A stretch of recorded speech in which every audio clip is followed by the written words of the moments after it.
Welcome to Hard Talks. Seduction. Where the talks are really hard. I thought this was Flaccid Talks. Oh, I wouldn't co-host that. I'm sure you've co-hosted plenty. Sponsored by Limp Chats. We're here for some candid convos and taboo talks. Get hard, because we are.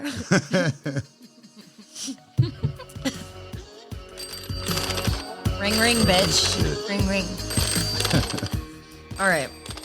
Say something, Chris. What'd you have for breakfast this morning? Venti iced chai. Yes, that's a double breakfast shot. of champion.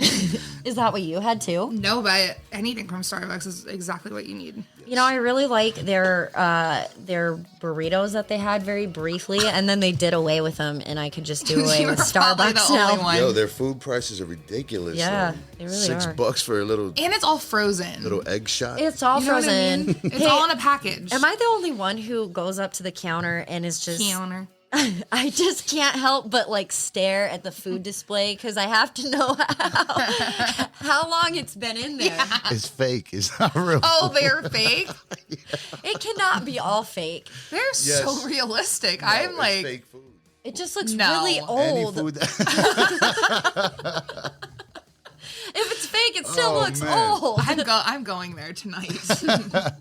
And I'm gonna be like, excuse me. because I've seen it first thing in the morning at like 6:30 in the morning, and it still looks the same. Yeah, but it's I think like, they reuse I think the it's same like petrified Starbucks food.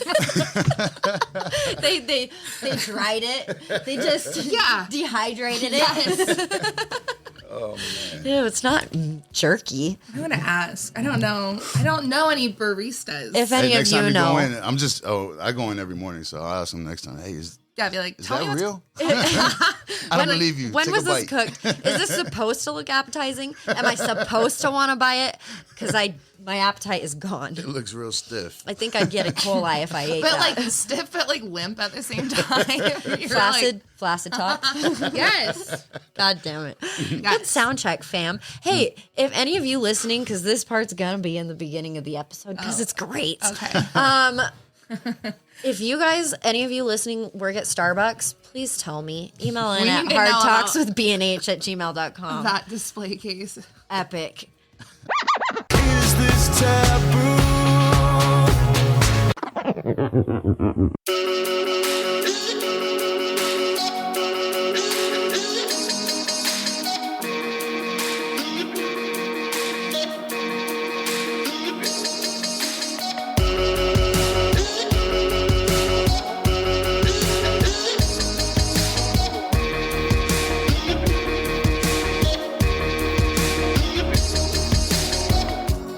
Happy day to you, my Hard Talks fam. It's your trippy hippie Alicia jumping on the mic from good old Utah.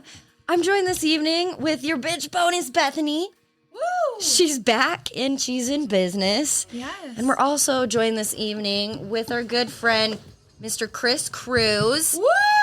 Ooh, Hey. how you doing, sir? I am doing excellent. Father, husband, master barber, barbershop owner, and Army and Marine vet, right? Yes, ma'am. Yes, ma'am. That's a business card. That's a resume right there. Good. Resume, right? Yeah. We met Chris in cosmetology school, circa 2016. Yeah. Hey, here Yeah. we go, alumni 2000. Yeah. Paul Mitchell. Woo 2016. woo. I bet they'd be proud of us. What do you Oh, it's Probably fine if they're embarrassed. not. Yeah. No, but I mean, it's been a long time, several years since we've last seen each other, and I asked you to come on tonight because you've had a crazy life, Oh yeah. and you're killing it right now. You just opened up a barber shop. Where's that located? It's located on 750 West Riverdale Road. That's a good spot. It's right behind Buffalo Wild Wings, located right in the Clock Tower building, Yes. the Fifth Avenue Salons building, Yes. Salons and Suites. So yeah, we have a location in there, and we actually just expanded. So now, now we have two barbers that are at the location. So myself and niece, the barber, That's cool. also Paul Mitchell alumni. Hey, we've said it before. Paul Mitchell may have been an experience to get through while we were going through it, but it's a good thing to have on your resume. It is. Oh yeah. It looks pretty. Paul Mitchell, the Harvard of hair school. Oh my gosh. Yes. Oh yeah, especially like if you made the move to LA like how you did. I mean, if you ever yeah. getting in the hair industry They're out there, very excited about that. yeah, So. like, oh my God, Paul Mitchell. Oh I my know. God. Well, you not even Like, being... it sucked, so please like this. You're not even...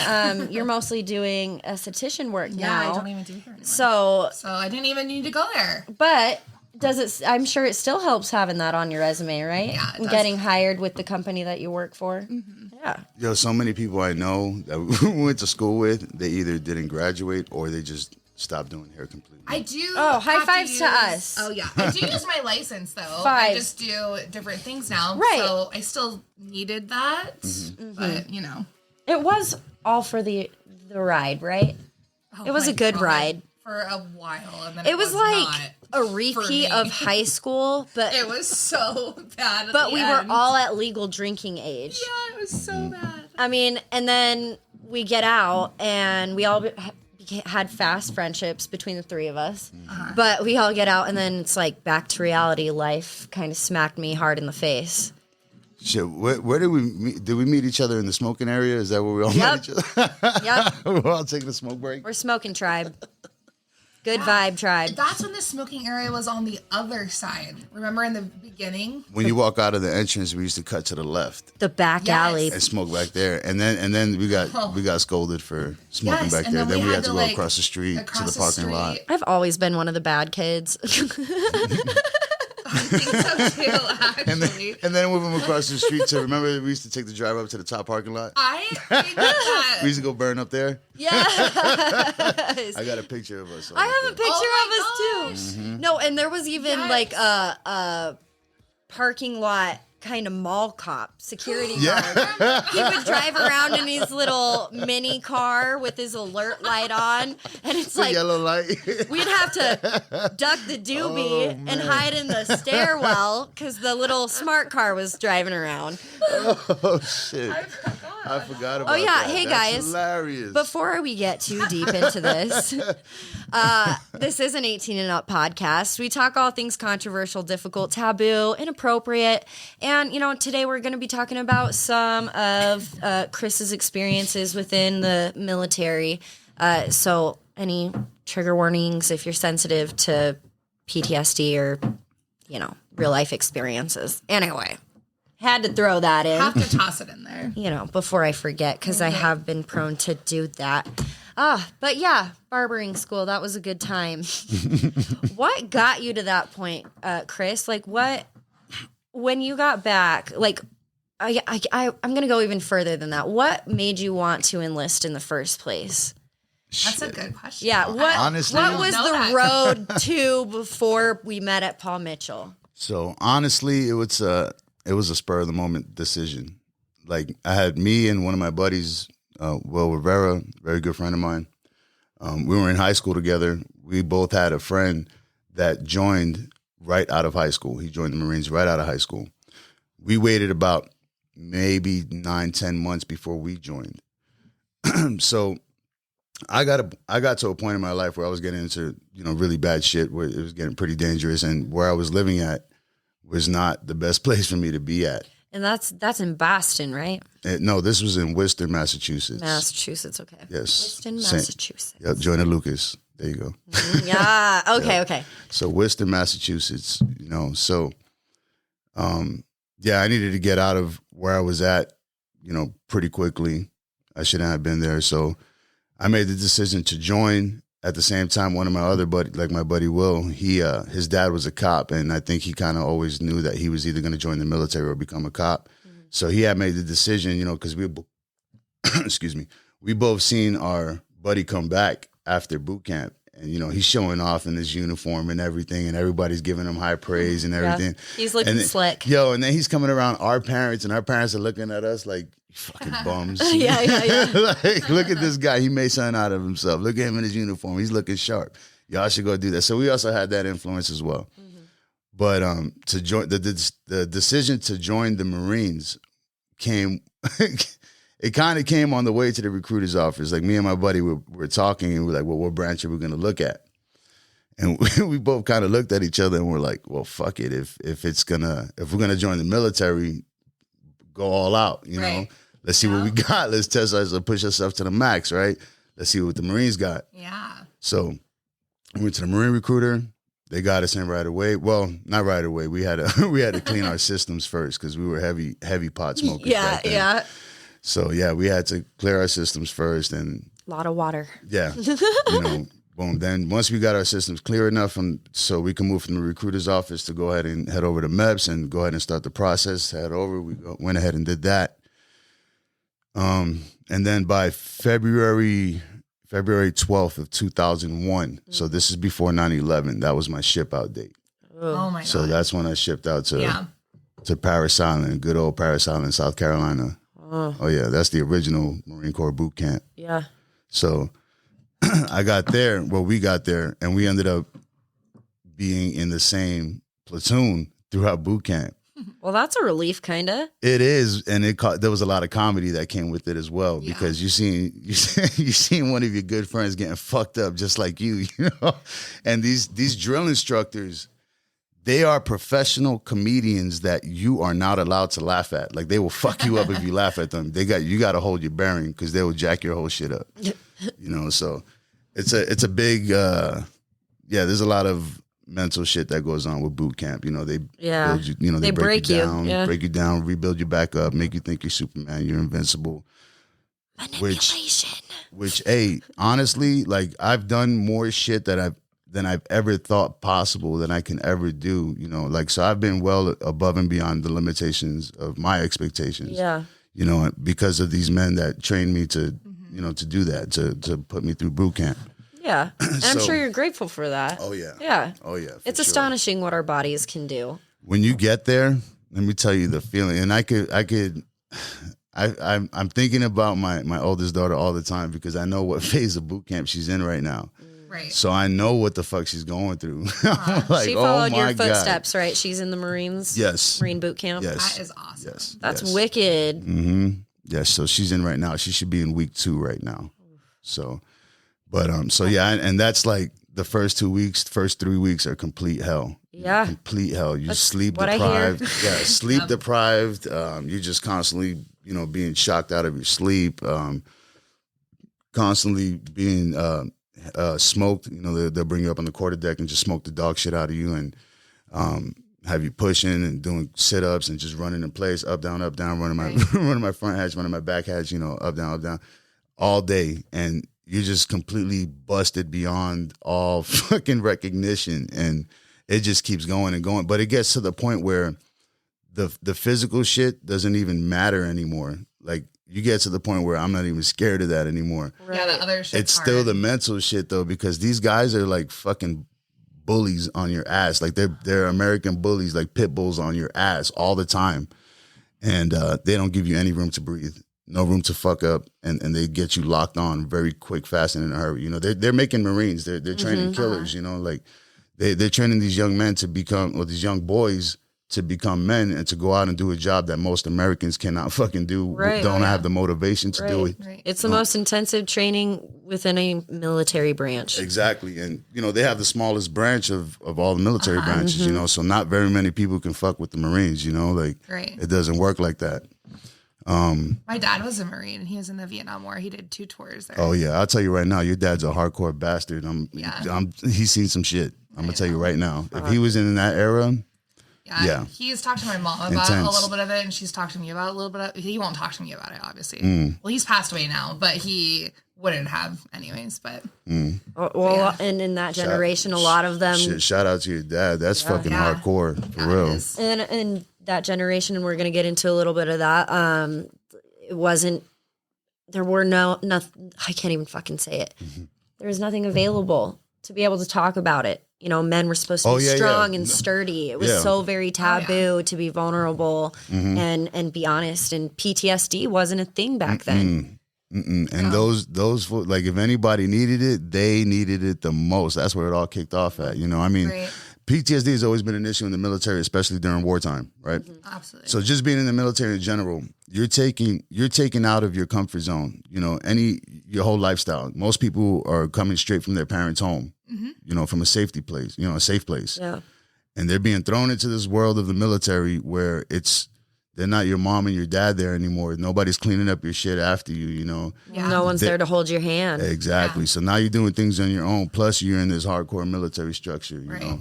So a lot of people, that's traumatic to them because, they've been spoon fed their whole life, so they're not even used to that. So even something that small can be traumatic compared to the rest of the, experiences that people have in the military.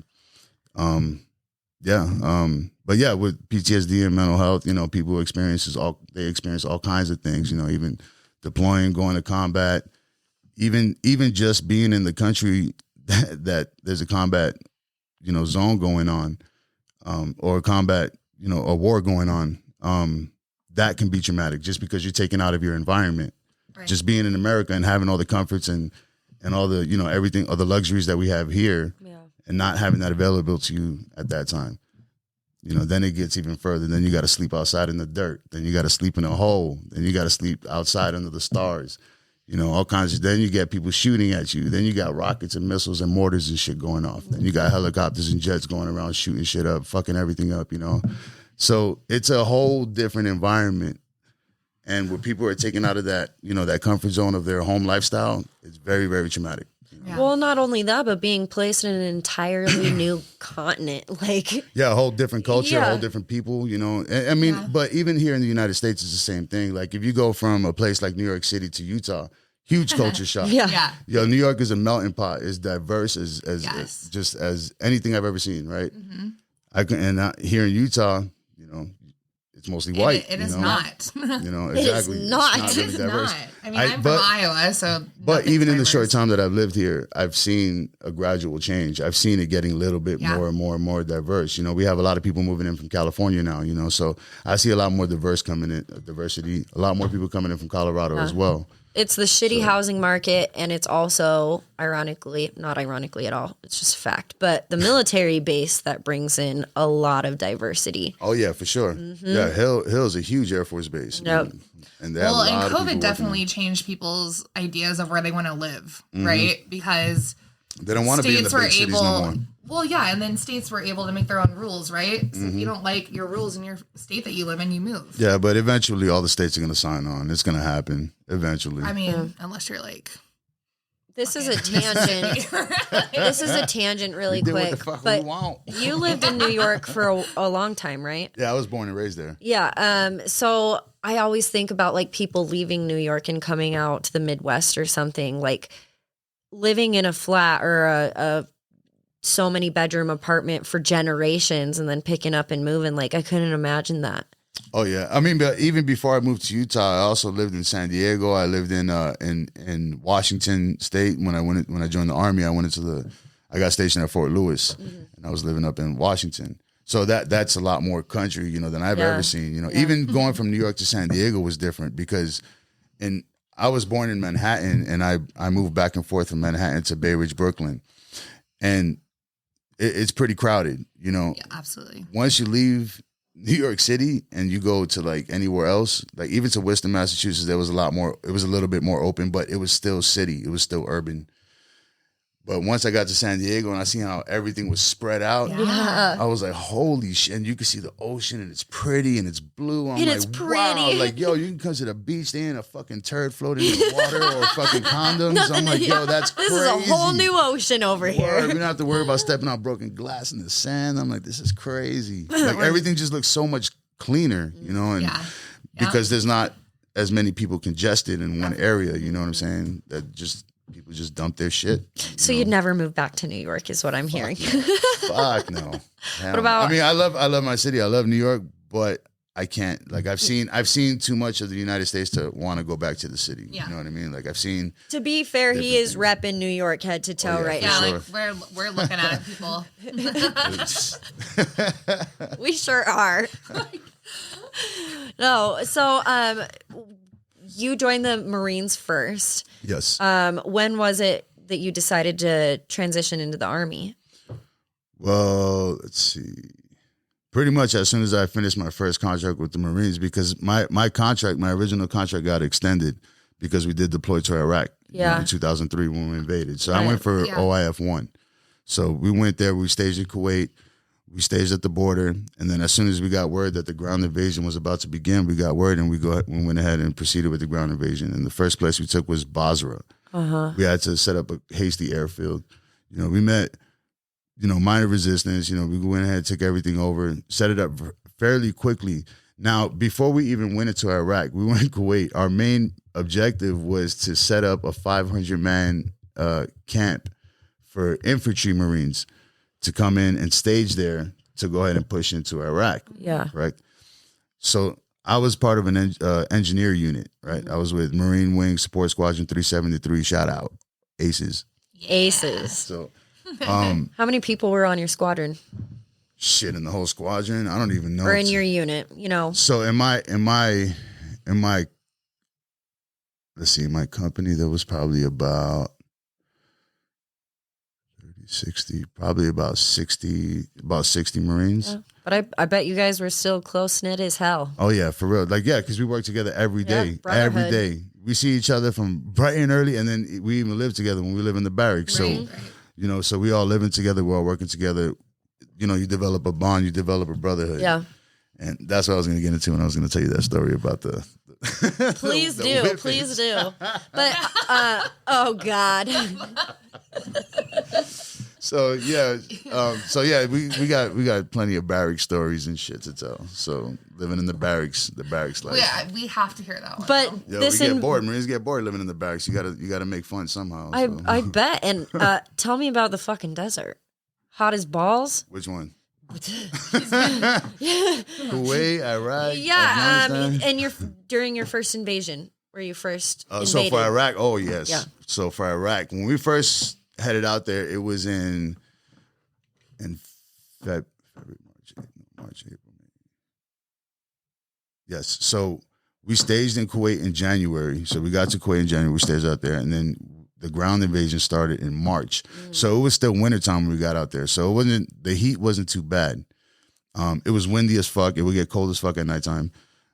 Sandstorms were ridiculous. Like I'll show you guys pictures of the sandstorms. They're crazy. The sandstorms out there, nuts. You can't see anything in front of you. Like, I remember the first sandstorm that got nasty, like real nasty, was the day that we invaded, the day that we crossed the damn border and fucking course it was. And we went into Iraq, and we got hit with this nasty sandstorm as soon as we crossed the border. And the sandstorm was windy, like I don't even know how many miles, 80 mile per hour winds, 90 mile per hour winds. But Jesus. But the dirt was mixing. It was raining at the same time, and the dirt in the air was mixing with the water, with the moisture in the air. So it made glass. So if you stand, and you got a bunch of smokers, and we're hiding in the vehicles, and we're hearing this shit hit the damn sides of the Humvees and the tarps, and we're like, fuck, man, I want to smoke a cigarette, but we can't smoke in the vehicle, right? Boy, you step out there, and that shit's cutting your face. Oh, I bet. You getting literally making glass. Oh, it was horrible. It was horrible. We got lost. We lost our way. We couldn't see anything. You couldn't see 5 feet in front of you. Once it got dark, you couldn't see shit. Your headlights were reflecting off of all the dirt and everything in the air. Yeah. So you could not see a damn thing. It was worse than any kind of snowstorm or blizzard I've ever been in. Like, it was just I horrible. can't imagine what your eyes felt like. Yo, I was 19 years old. And this is the shit I'm going into, right? So we're going into a country to invade, to go to fucking war right now. So any Iraqi that we encounter right now is it's on, right? And I'm like, yo, but we can't see shit. And then our communications were shit too at the same time. So this is the first time that anybody's gone to war since freaking what? For a while. Like, yeah, what was it? Desert Storm, Desert Shield? Yeah. The fucking 90s. Like, this is the first time. And that lasted like 4 days. Yo, yeah, for real. It wasn't, and it was nothing as intense as this, as big as an invasion as this, right? So you got multiple military branches on the ground pushing in, invading a country, right? But they can't talk to each other, right? Oh my God. That sounds like the fucking government, a fucking shit show. Yo, as soon as you're stranded, it was a clusterfuck, right? So we getting in, we're in the sandstorm, and we're going through, we can't see shit. And we get word, we see headlights. Well, one of our vehicles broke down. That's what happened. So now one of our vehicles broke down in the convoy. We have to set up security around this vehicle until we get the tires changed out. Literally stranded. Yeah, so now we're in pitch blackness in the middle of the dark, in the middle of a fucking sandstorm, and we're all getting fucked up at the sand. And we're all on guard because we're in enemy territory. We're in Iraq now, right? We don't know where the enemy's at. So now we just got our eyes to rely on, right? No satellite imagery, none of that shit, no drones, nothing, right? So as we're pulling security around this truck that's broke down and there's people working on the truck, we see these headlights come over one of these berms, these bright ass spotlights, and there was about 6 of them, I think, and they just popped up in a line all across the berm. Did you pee on and, yourself? And it's in complete darkness, right? So immediately our gunnery sergeant's like, get down and aim in on those lights. We don't know if that's friendly. We're trying to reach out to them on the radio, but nobody's answering. Nobody's responding. We don't know if that's enemy personnel. I'm like, fuck. Bad time to have fucking static, bitch. Yo. So now we're all down in the prone and in the kneeling, and we're aimed in and we're locked in on these lights, right? These lights start getting brighter and they're coming closer. And we still can't identify what the fuck it is. All we see is these bright ass spotlights, and they keep coming and they're coming, but they're not coming quick. They're just coming slowly. Like they're scanning us too, right? Yeah, they're looking at like, yo, who the fuck is that up ahead of us, right? Nope. And we're aimed in at these vehicles, and our gunny's yelling at us, you guys fucking, if they get closer, I give the word fire. He's getting us hyped. He's getting us amped up. So we're in there, we locked in, like fresh new Marine, straight out of basic, 18 years old. Yo, everybody wants to kill everybody. Like, where, like this is, everybody's getting amped, right? I'm getting amped. Yo, I know, I'm so anxious. These lights get closer and closer and closer, and everybody's kind of on edge. Everybody's heart's racing, and our gunny's like looking. He's like, nobody shoot, nobody do anything until I give the word. And we watching. Tell me why these lights, they roll up on us, right? And it's a fucking tank battalion from a fucking army unit. Oh. And you got about 10 Marines fucking on the ground, aimed in at them with no kind of protection, no kind of nothing, just out there in the open. And these tanks are just rolling up on them. And we're ready to shoot at them, right? So imagine if one of these imagine if one of these antsy 18, 19-year-olds fucking popped off around. You know what I'm saying? Oh, that would have been a major crossfire. Yes. Oh my God. That was incident number 1. How long were you there for? How many days was this? We were in that position where we were trying to fix that vehicle for about 4.5 hours. So we were out there in the dark for about 4.5 hours in the middle of a sandstorm and aiming in at tanks, army tanks fucking coming in on us, right? Yo, these guys roll by us and they're looking at us like, are you guys fucking retarded? Like yo, they're just looking at us like, you fucking seriously aiming at us? You guys are like, the radio doesn't work. Yo. No, I literally would have been that person in every horror movie where something creepy happens and I'm your bitch that runs the opposite direction and probably gets murdered first. Yeah.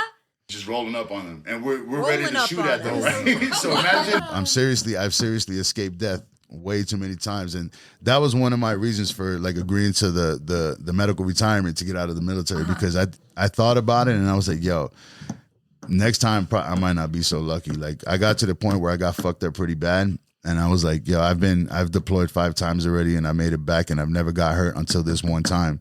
Next time I might not make it back. Like I've tested it way too many times. Right. So like for example, there was another incident when we were in Iraq where the same shit almost happened, where we had helicopters coming in to land on our airfield that we built. Uh-huh. Was this as a Marine or still in the Marines? Right now we're in Basra. Now we took that village in Basra. We took over that airfield, rebuilt it. Right. Yeah. Another sandstorm. So that tells you how piss poor the communication is with the radios at this time. Yeah. Yo, we didn't have phones. 2003 at this time? This is 2003. Okay.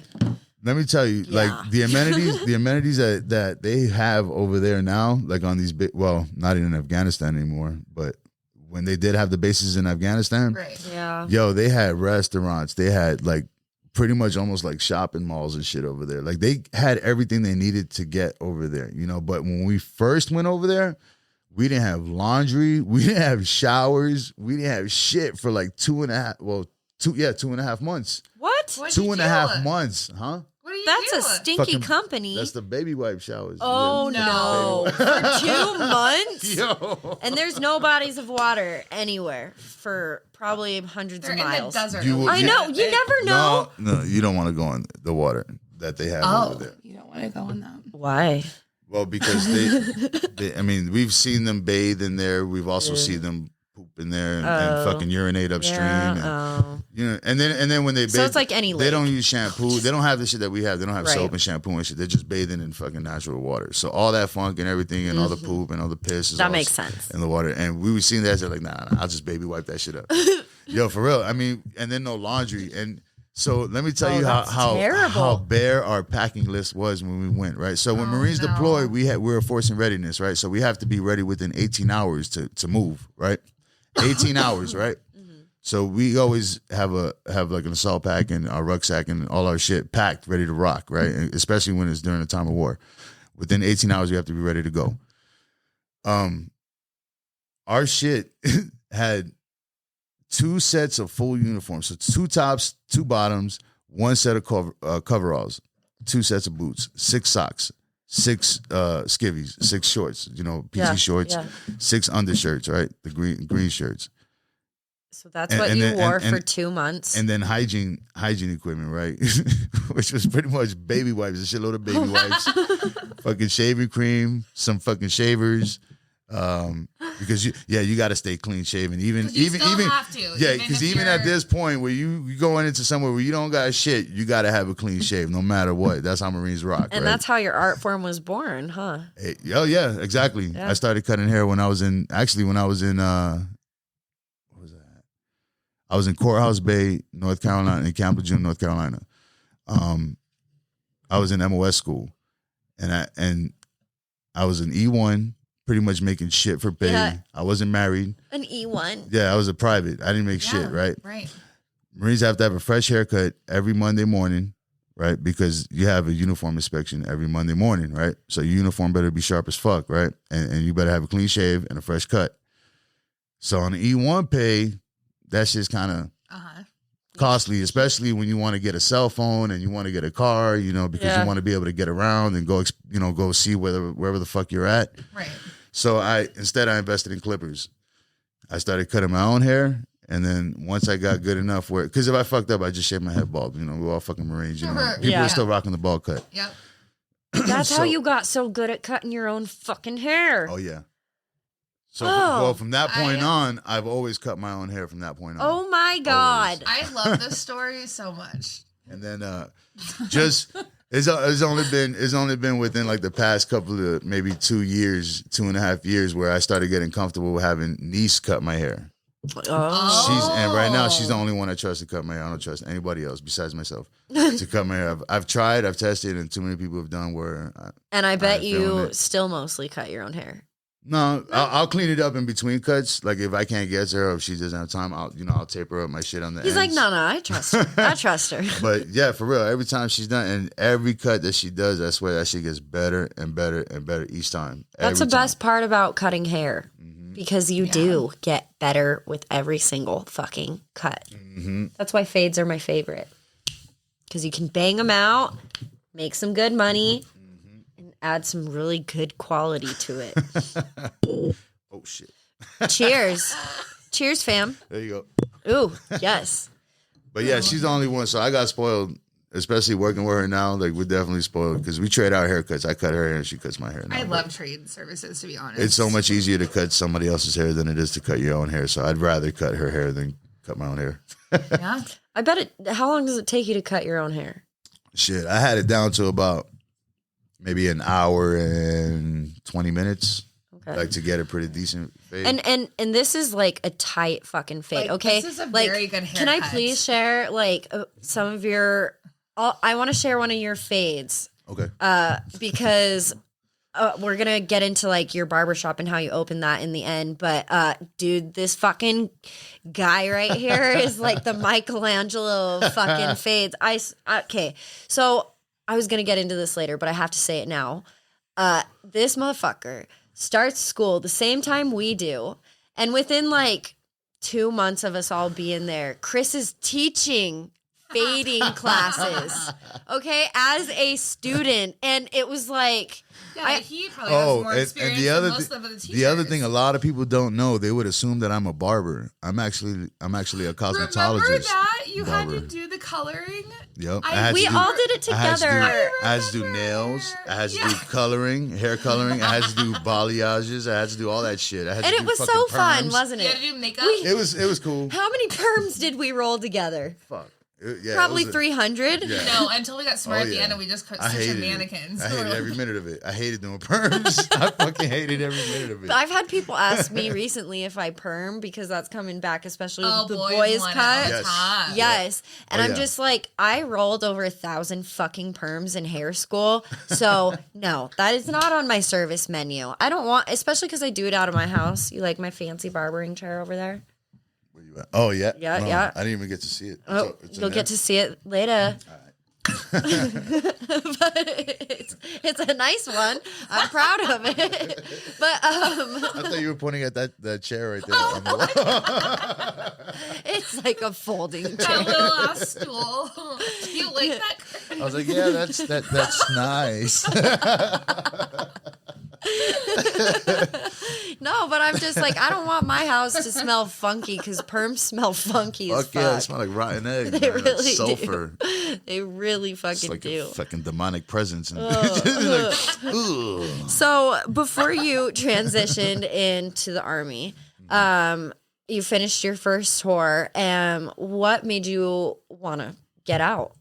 So I had I was pretty bitter that my contract got extended because it was against my will. How long was it extended for? About a year. Okay, so it's not like a couple weeks, guys. It's still, I was gonna say, but like if you're fucking done, you're done, right? Mm-hmm. So the good thing is I ended up adding some reserve time on the back end of that, and I ended up being able to do some cool shit with the reserves. But yeah, I got to do I got to become the Toys for Tots event coordinator.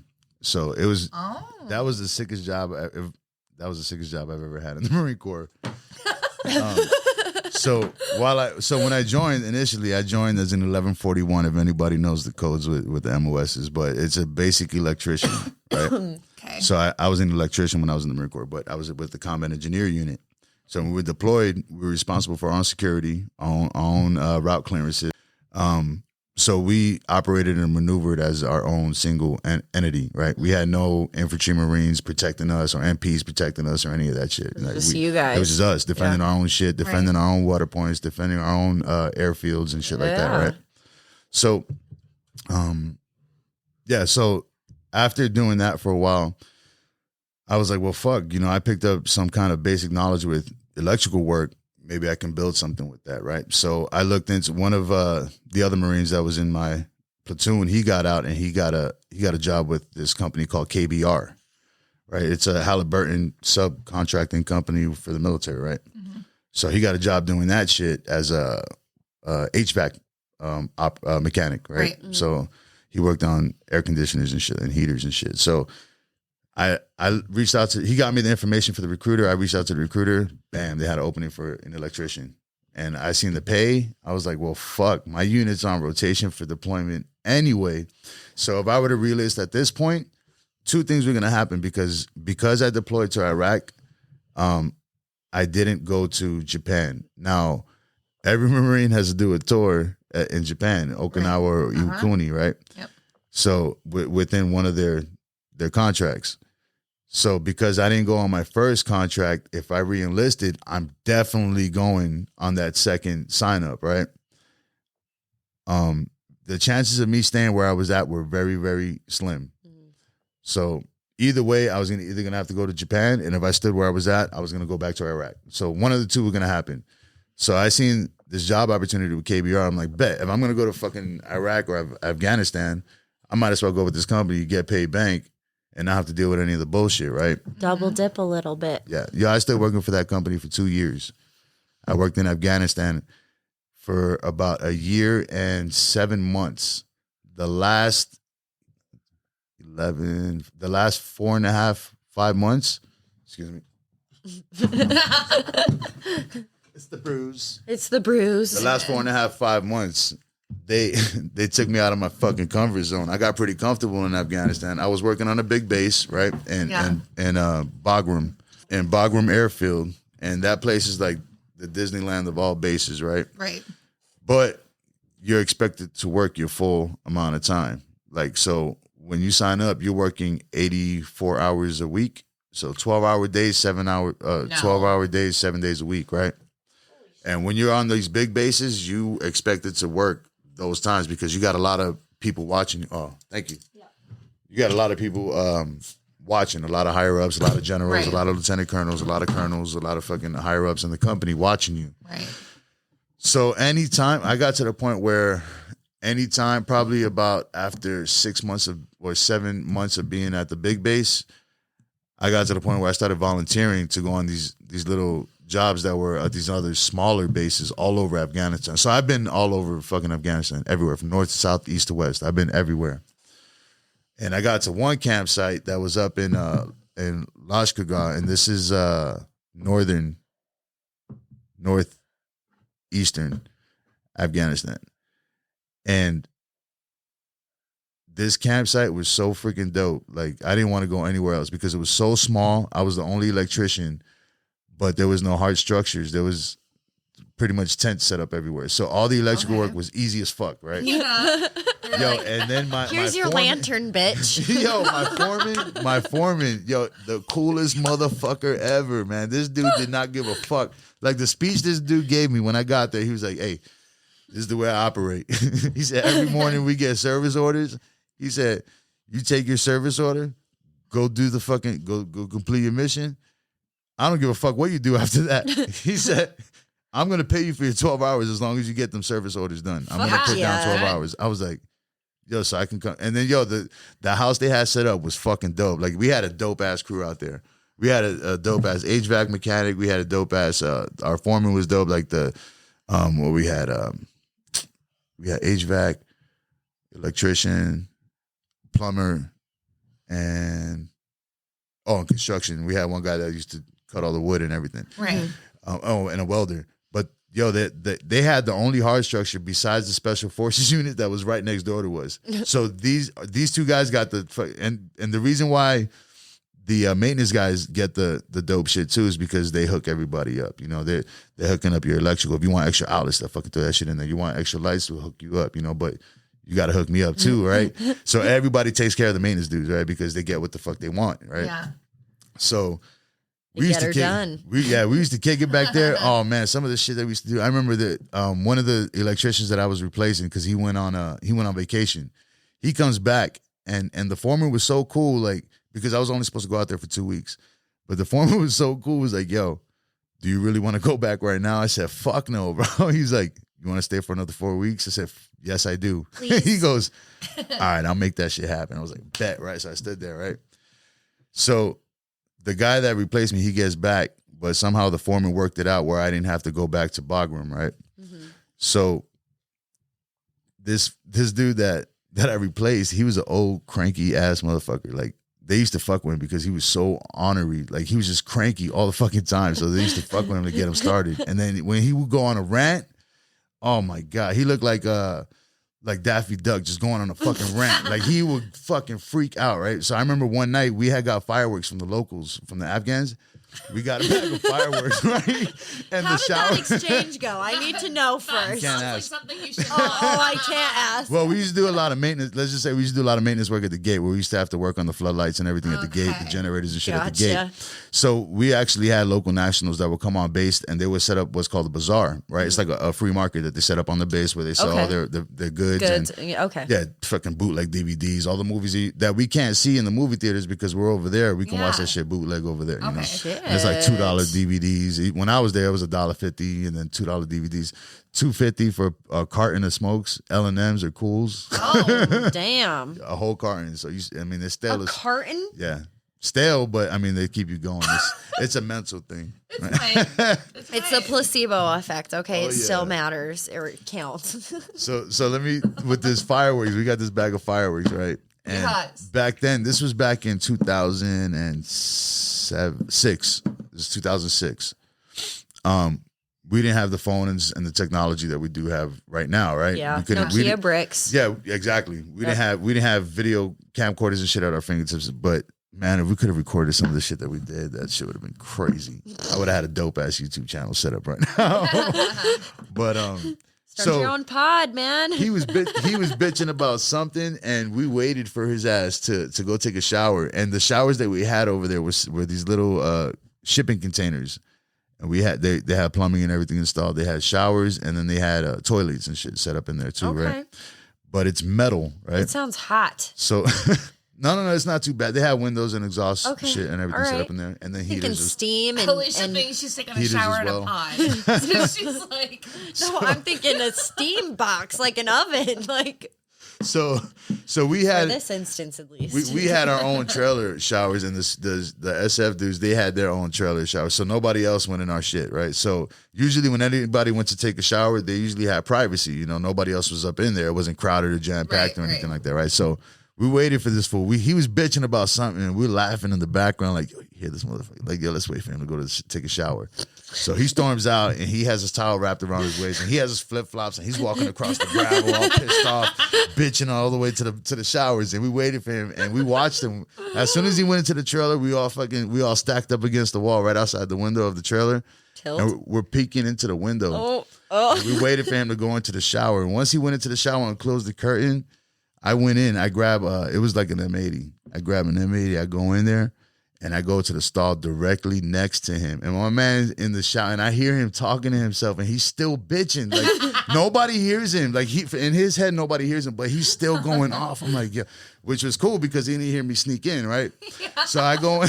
He's distracted. Yeah, and then the sound of the water. Well, and the Chris has an fan. M80. It's exactly. okay. I go into the stall right next to him, and I set that shit down. I lit it, and I go and I sneak out real quick. We all pile up against the window. We're watching. Yo, when that shit went off, I forgot that the trailer was metal, so the sound fucking reverberated. It was like, wow! he's probably My man fell. He fell. now. Yo, he fell in the shower. He fell on the floor. Yo, them floors are so disgusting. Yo, you know how many dudes live there? You know, dudes up in the showers jacking off and shit. Them showers are so disgusting. His bare ass hit the floor.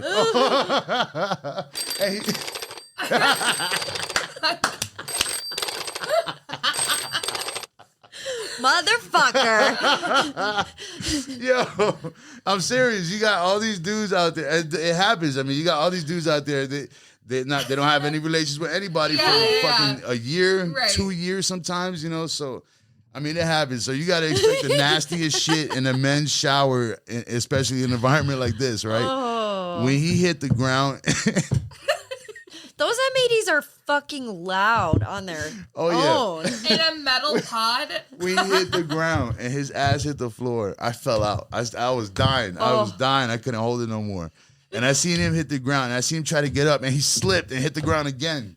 And he's butt naked on the ground. He was in the shower. Poor motherfucker. And he knew. And then after he registered what it was, because after the bang and everything kind of silence, he hears us outside laughing. Oh no! You hear, you motherfuckers! Ah! He's like, I'm not being shot at, but I'm gonna shoot at you. You develop a very weird, dark sense of humor when you're out in places like this. You got to. Yeah, and then you got to understand you deal with so many different personalities that you probably it's so out of your comfort zone. And you know what? You absorb other people's personalities sometimes, or their energies and shit. And some people you vibe more with, but it's like like the humor, it could get pretty fucking dark. That's so fucking funny. Dark. That is so. So, is this like? Where was the camp? You told us one story one time about how you had to smash a camel spider with like a baseball bat. Oh yeah. No, it wasn't with a bat. It was with so we had these cots that had these metal framings. Okay. And I pulled out one of the poles. Yeah, one of the poles in the metal framing. But you said this was like a huge. Oh yeah, it was a camel spider. And this fucker was scaling the damn wall too. Like he was going up the sides of the tent, and he was hanging, and we had to smack him off the wall and get him on the ground. And once we smacked him off the wall, I guess he was stunned. And my other buddy, his name was Hong Ho. This dude was fucking crazy. I wish we were filming right now. I know. It would be way Chris's better. euphemisms are the best. His hand gestures. Also, we forgot that he's like the best storyteller. I did it. Well, I did for a second. Sorry, bud. This guy Hongo was crazy. He grabs his Honnold. pliers and he goes and he grabs a spider and the spider wakes up and starts moving, but he has it by the leg. So it's freaking out, right? And he doesn't want to get it too close to him, so he's holding it away from him with the pliers. So I grab the pole and he goes, ready, we go outside. He throws it up in the air and when I smack it, the crunching sound, I swear it sounded like a whole bunch of little bones being crunched when I hit it. No, fuck that. You seen this? No. How big if is you it see in this perspective? shit and it's loose, you better kill that shit. How don't feel big bad is for it in real would freak life? out, right? I would be. Oh like, yeah, for sure. They're massive. And- They're like this big. No, they're not that big. How big? Like the ones that we were seeing were probably That's this too big. That's too big. This is about this big. I'm not really scared of bugs, but like The ones that that's you too usually fucking see big. on like on Google and shit like Yeah. that, a lot of those are fake. But So they that's probably why I get about asked. this big. In perspective, so it's bigger than your regular hamburger. It's like as big as your Oh yeah, face. guess tarantula size or maybe a little bit big. Their legs can get a little bit longer than a tarantula. Did they really follow your shadow? Yes. So they Just want. so they stay cool. Yes. So it Oh seems like my they're chasing God. you, and these I fuckers are fucking fast. hate that. Oh, they're So fast. they're fast. So if you're running No, and that's it's gonna chasing your freak me saddle, out. it feels like it's chasing you.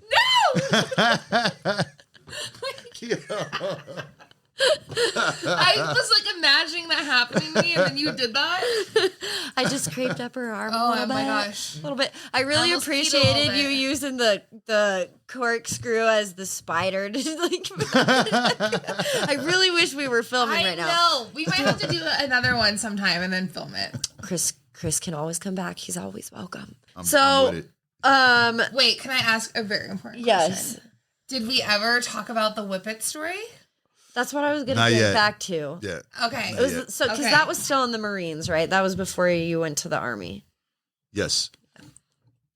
It sounds like you. I didn't realize you could like switch teams like that. No, you can. Okay, I and didn't know that. another thing that a lot of people Switching don't know, teams. if you go all go the from the rage. Marine Corps, as long as you complete your contract, usually you can make moves. Like that. Oh, okay. Yeah, you I just got got to it. finish that You have to contract. fulfill your. What okay. What is a typical tour length with the Marines? I know with 6 to 7 months. oh, okay, so It's 'cause about a half a year. I know with like the Air Force, typical enlistment is 5 to 7 years. You know what I mean? Usually it's about 4 years, but it 4 depends years. on. It depends on. Oh, hold on. You talking about Well, Air deployment? Force, Tours yeah. and enlistment So are two different they're things. two Yeah. different things for sure. But I mean, I know when you sign your initial contract, Okay. you usually get. When you enlist. I know each branch is different. So what a lot of people don't know about that is when they first initially sign up, no matter how many years you sign up for, whether it be 3, 4, 6, it doesn't matter what it is, it's always an 8-year contract. Oh, okay. So, for example, like for my first contract for the Marine Corps was 4 years, right? Yeah. But there's 4 years inactive ready reserves. So it's called IRR status. So when you're in IRR status, they can call your ass back. At any point. Yes. So if conflict kicks off or if war kicks off, Oh. those are the first people they dip into. The people who just got out. Like, nah, we're gonna pull your ass right back because you're still fresh. You're still freshly trained. Right, You're right. not fucked up. You You're not didn't sit broken. around Yeah. and- So they have these things called re-enlistment codes at the bottom of this form that you get when you discharge from the military. It's Yeah. called a DD2 14. And at the bottom of this form, you have what's called the re-enlistment code, right? So once you finish your contract, you get a code at the bottom, and this code will determine whether or not you're eligible for re-enlistment, eligible for like a recall in case, IRR, or if you got out on a bad conduct discharge or fucking dishonorable or whatever. Right. So that code right there will let anybody know whatever the fuck they need to know about your discharge or your service with the military. Got you. So, every initial contract is actually 8 years. And a lot of people don't know that. They never tell you that shit at the recruiter's office. They don't. I bet Well, they tell don't. they tell you your sick ass sign on bonus, right? Oh, yeah, if there is a And bonus, if yeah. you don't have anything, Even even if- you're like, yep, thanks, I'll do that. Here's another little trick for all you youngins that are thinking about joining. Just little Yes, tips let to be them know. just little tips to be worried about with these recruiters, okay? Recruiters are doing their job, they're trying to get people in. They need to build up the the uniformed services of the United States of America, right? So sometimes they will try to coerce you to go in a direction that you're not really feeling. Like, for example, let's say you're interested in doing a certain job. Let's say you want to go in and be in, like me, I wanted to be in aviation electronics, right? I wanted to learn how to work on the computer boards on the aircraft and shit like that, right? That's not what I got. What'd you get? I got basic electrician, which is a completely different fucking job, right? They're like, no, completely different You're job, not, right? You're not doing all that. But that's what they needed. They needed to fill those slots Right. with these engineer units because they just needed the numbers And they also those needed, MOSs. especially at that time, they needed an able-bodied person in that position. Exactly. Just in case. Yeah. So they will, if you're certain about what job you want to go in for, be firm on it. And if they're giving you a reason why you can't have that MOS, ask them what what you need to do to make it happen, because that's what you want to join for. Stand firm on it. Don't let them influence you in any way. Right. They're trying to do a job too, which, I understand. They're trying to get you to sign that paper, but at the same time, you got to make sure that you're going to be happy with the service that you're doing as well. Yeah. It's not all about happiness. There are some shit times, but those shit times, those are some experiences that they form you into the person you become. Absolutely. And not only that, you're not doing it by yourself. You're never by yourself. You're with your brothers as well. So you're not the only one going through those shitty times. Right. Yeah. So, but yeah, I've had some of the worst times in my life and some of the best times in my life in the military. I met some of the worst people and some of the best people. There was a major withdrawal from Afghanistan, right? Right. We don't really have the forces that we did have in Iraq. Iraq is a little bit more stable. We do still have forces there, but it's not like how it was in Afghanistan. Like, we had a lot of our military spread thin across the whole country. You know what I mean? And the way the Taliban operates, I've seen them, like my whole job. So, well, anyway. My eyes were just like. The way they operate, they hide. If you have a military presence in one area, they will hide on the outskirts until you make a move and leave the area. Once you leave, they come right back in. That's just how they work. They the same thing. Like, even if we occupied the whole country from north to south, east to west, they will hide in the surrounding countries until we bounce. Yeah. So, I mean, when you really think about it, when was there ever a good time for us to withdraw from Afghanistan? You know what I mean? I was going to ask you how you felt about that. Yeah, and the shit drug on for so long where it seems like it was kind of a situation that no president wanted to fuck with. Right. Because they know what kind of backlash was going to happen, what kind of disaster was going to happen. Right. So, and that's exactly what happened, Biden was the one that took the hit. He was the president that signed on to take that fucking hit. So, I mean, I said that shit 10 years ago. Like, there was a young soldier that was bitching about being in Afghanistan. We were in the smoke. He was in the smoking area. I was going out there. We just got back from a mission.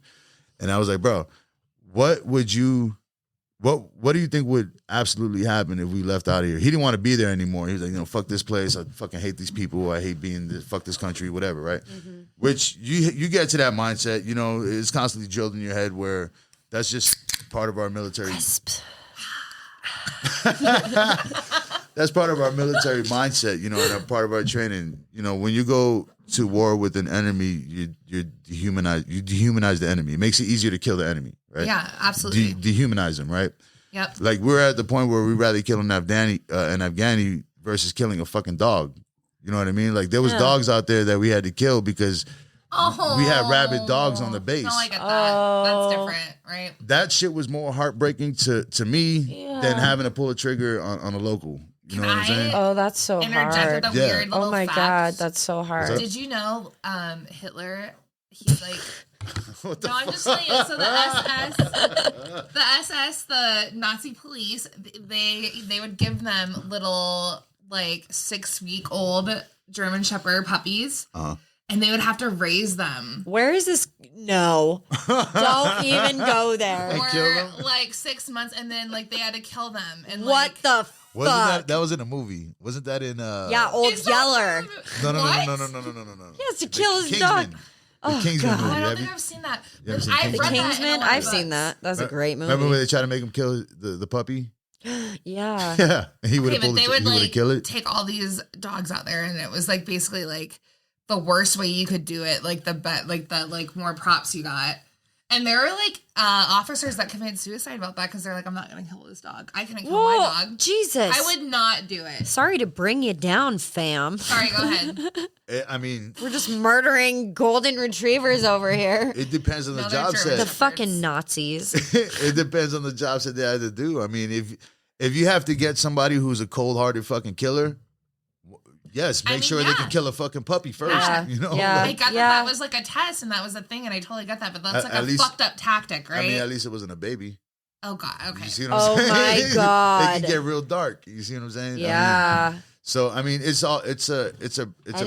a brainwashing tactic. Yeah, it's a fuck way yeah. to, it's a way to program somebody's mind. It's you all know? manipulation. Oh my Exactly. fucking God. But the whole thing with Anyway. that was also that they didn't tell them like, oh, in like 6 months. Oh, they didn't tell him? No, I'm no. gonna So they make you do they this. would let them develop a bond. Exactly. Yes, and then they so make you them wouldn't be like, execute if their I own knew dog. I had to kill Alicia in 2 months, like I wouldn't talk to her. They probably... For a while, I'd be like, okay, I gotta like, I can't be around her and be so sad. You mean I think can't about fall it. asleep on your couch? How effective would that You be? can fall asleep on my couch, but not if I had to kill you in 2 months or they kill me. That's what I'm saying. How effective would it be for you to know that that's coming up? You know what I mean? You would just It'd kill be the so dog easy 'cause immediately. You would Yeah. just be an asshole to it anyways, exactly. right? And you would will make it a mean. point. Yes, you will make it a point to not even fuck with the dog, not develop any kind of bond because you knew you were going to execute it, right? Yeah. Man. What kind of brainwashing? That doesn't even work. What kind of programming is going I bet they had to pull those triggers with a gun to their own head too.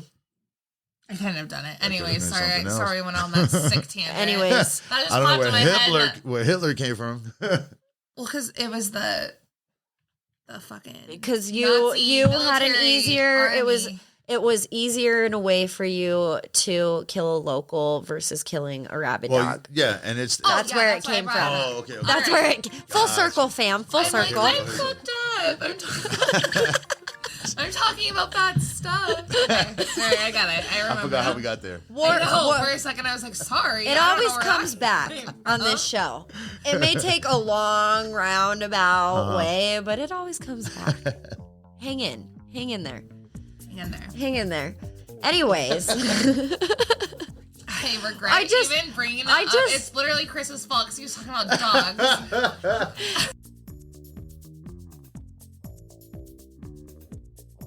Most moist, joyous core. Moist. You hate that word, huh? No, I didn't like it. I'm all right with it now. Somebody that was you that used to Yeah. freak out about that word. Yep. Ever since WAP came out, it's an empowering word. No, I'm just kidding. Yeah, now I'm very excited about it. You know, it's a trigger word for me, and this shit just developed. No, It developed recently, like within the past couple of years. Flaccid? No, core, Core? Like your core? core. Like work your core. Now let me tell you why. Let It me makes tell you me the wanna throw story. up. What? Exactly, right? But it does. doesn't. Core. Now Sorry, let me tell you. it does, Let me it tell you. does. Let me It tell you does, I the. hate it. Let me tell you the background behind it. So, I think it was my sister was the first one to use the word. They were doing a suction on. I think it was it my son? It was either her son. No, it was her son. She was doing suction on her son's nose, and she when the shit came out, she was like, "There it is. I got the core." And instantly, I associated. With a giant ass snot loogie. Yo, I can't. the shit that came out though, and then the word core. Now I associate that word core with that visual of the moco that came out. Moco forever. No. Oh God. It was disgusting. So now I hear that shit. So now Aisha should be fucking with me now because now when she does it to the babies, and I hear that noise that. No, That I suction? do freak out. She goes, I got its I core. got the core. I'm like, I run out. I love that. Jesus, that's fucking great. Yeah, it's horrible. Core. That's such a random. Like, Yeah, the core was very moist. No. Yeah, think about that. There you No, Chris, that's so bad. Can't. oh my Can't. God. I have the worst visuals. Do you I'm literally like, I'm like, I told you. all I right, have this. tangent full circle. I know that you got into some recent new therapy. What is that called? Tell me a little bit about that. So, the therapy that I was doing was called the EMDR, right? It also went, like I was saying, it was in conjunction with the treatment center that I was into, right? I had to go to the treatment center. I had developed a very bad addiction to painkillers, right? Mm-hmm. So this addiction problem started with shit. It was going on for almost 10 years, right? Off and on, constantly. But it got to the point where from an injury you had, like, so while you're in the service. Yeah, it all started from an injury that I got. The injury that I got when I got medically retired. I had to have surgery on my shoulder. My whole AC joint was completely fucking obliterated. Okay, I do remember. Can I ask how you got that injury? Did you fall out of something? No. That's a different story then, right? No, there was a You fell out of something. Yes. Okay, I know which one you're talking about. That was when I was in the Marines. That was when I was still in MOS school. Never mind. Yeah, I fell off a 40-foot pole. He fell. Holy fuck. All right. But yeah, it was from an IED blast. Oh, shit. Yeah, and I got fucking rocked from that shit. So I ended up having surgery on my shoulder, which was previously injured prior to that. And, it was pretty fucked up pretty bad. I had to have 5 surgeries on it total, and I have to schedule an upcoming one. Because, Jesus. Yeah, because it'll be something that I'll have to get every 5 years, the doctor said. And what shoulder bless is it? you. Huh? Thank you. What shoulder is it? It's my right shoulder. Fucking it would be. Mm-hmm. Exactly. God damn it. Yep. So I get really bad bone spurs in my shoulders now. Oh my God. Where these shits dig into my nerves and everything. So it gets pretty bad. So the last time I got an x-ray done, they said it was getting to that point where I need to go ahead and get them grinded down again. Oh God. So, yeah. So I'm already at 80% disability. I'm sure after this next one, I'll be at 100%. So that's wild. Yeah. But how was cutting hair with that shoulder? That's what I'm saying. That's so fucked up. Honestly, my shoulder is not as bad as my back and my lower back and my left hip. I feel like an old man. Word. So I have very bad bursitis in my left hip as well, which it was from a fucking bad groin, severe groin strain they called it. I got it when I was in the Marine Corps. So I strained my groin pretty fucking bad, and ever since then, my hip's been clicking and clacking all over the fucking place, right? And you can hear it. Do you feel the winter coming? I feel that in my shoulder because I have metal pieces in my shoulder, and I do feel that. From the blast? Well, no, it's from your surgery. Yeah, from the surgeries. Yes. You can't go through a security thing at the airport. You can't. It beeps. Yes, I can. It's titanium. So about this EMDR, like, how did you find it? And So actually, I've never heard about it before. The first time I ever experienced it was when I was in the treatment center, right? So I got to a point where I was so low in my life, and drugs were such a high priority. I was running away from my fucking past, from my trauma, my PTSD. I wasn't trying to deal with it, and I got to the point where honestly, like, I love my wife so much. Like, she helped me save my life. Like, I would have still been on this path to fucking destruction if she didn't pull me out of it, straight up. Like, she had found out that she found out I had a problem before, and I went ahead and I detoxed on my own. And I made a promise to her, if I ever relapsed, no ifs, ands, or buts about it, no argument, I would go check straight into rehab, right? Or right straight into treatment. And that's exactly what I did. I did relapse. And that's partly, it's pretty much 100% due to the fact that I did not know how to live a sober life, I guess, how to live in recovery. Yeah. So anytime times got hard or I got uncomfortable, boom, automatic relapse, Yep. That's exactly what my brain went to. That's where the addicted mind goes, right? Yeah. So it took going to this treatment to figure out a lot of that shit about myself. One of the counselors, his name is Brett Fields. Great fucking dude. I clicked with him instantly, and I still go to his meetings weekly. Every Wednesday. Yeah, every Wednesday I go. So he sees me and he's like, he's like, I'm so happy to see you. Every time you come in, I know that the treatment works. Yeah. Word up. Like, and he's a fucking great dude. He's a little intense. He got a fucking crazy ass story. You have to be. To what I was saying about one of the craziest things I've seen. That Egyptian hospital. Yeah. So out there in Bagram, it's one of the most heavily mined areas in Afghanistan, right? Yeah. When I first got out there, the brief that we got was that there were 17 million mines that were laid out all across northern Afghanistan, and only there's still 11 million remaining. So every day in Bagrams in northern Afghanistan, every day we'd hear explosions going off outside the base. Yeah. Just from random people stepping on fucking landmines. Oh, Kids going to school, Jesus. people going to work, coming home from work. That's where it's like, Yo, that's when it sucks, right? For you, for sure. And it's crazy because you can take the same path to work and from work, or to school and from school every day for fucking 10 years, and right? it's never going to do shit to you. And then one day it does. Yeah, exactly. One day you take that one step outside your That's so path fucked and up. boom, you know? So there's landmines everywhere, right? So we heard this big, it was an explosion a little bit bigger than normal. It was pretty fucking loud. And what it was 2 anti-tank mines that went off. And anti-tank mines are fucking huge. Those are like one of the biggest mines that we got, or landmines that we got. But it was 2 of them because they were double stacked in the ground. So they would put one landmine and then put another one right on top of it, right? So it's a bigger explosion. So this father and his son so anytime it rained out there, let me get back to this. Anytime it rained out there, sometimes these landmines would surface, right? Whenever the ground would get watery, shit would surface from underground. So this father and his son, they find these 2 anti-tank landmines, right? They go to take them home because apparently the dad did this shit before. They took him home, and he was going to attempt to disarm them and sell them to the Taliban, right? So they could use them against us, right? So he takes them home, and he's in his kitchen, and he has the shits on his he has the landmines on his kitchen table. He disarmed one.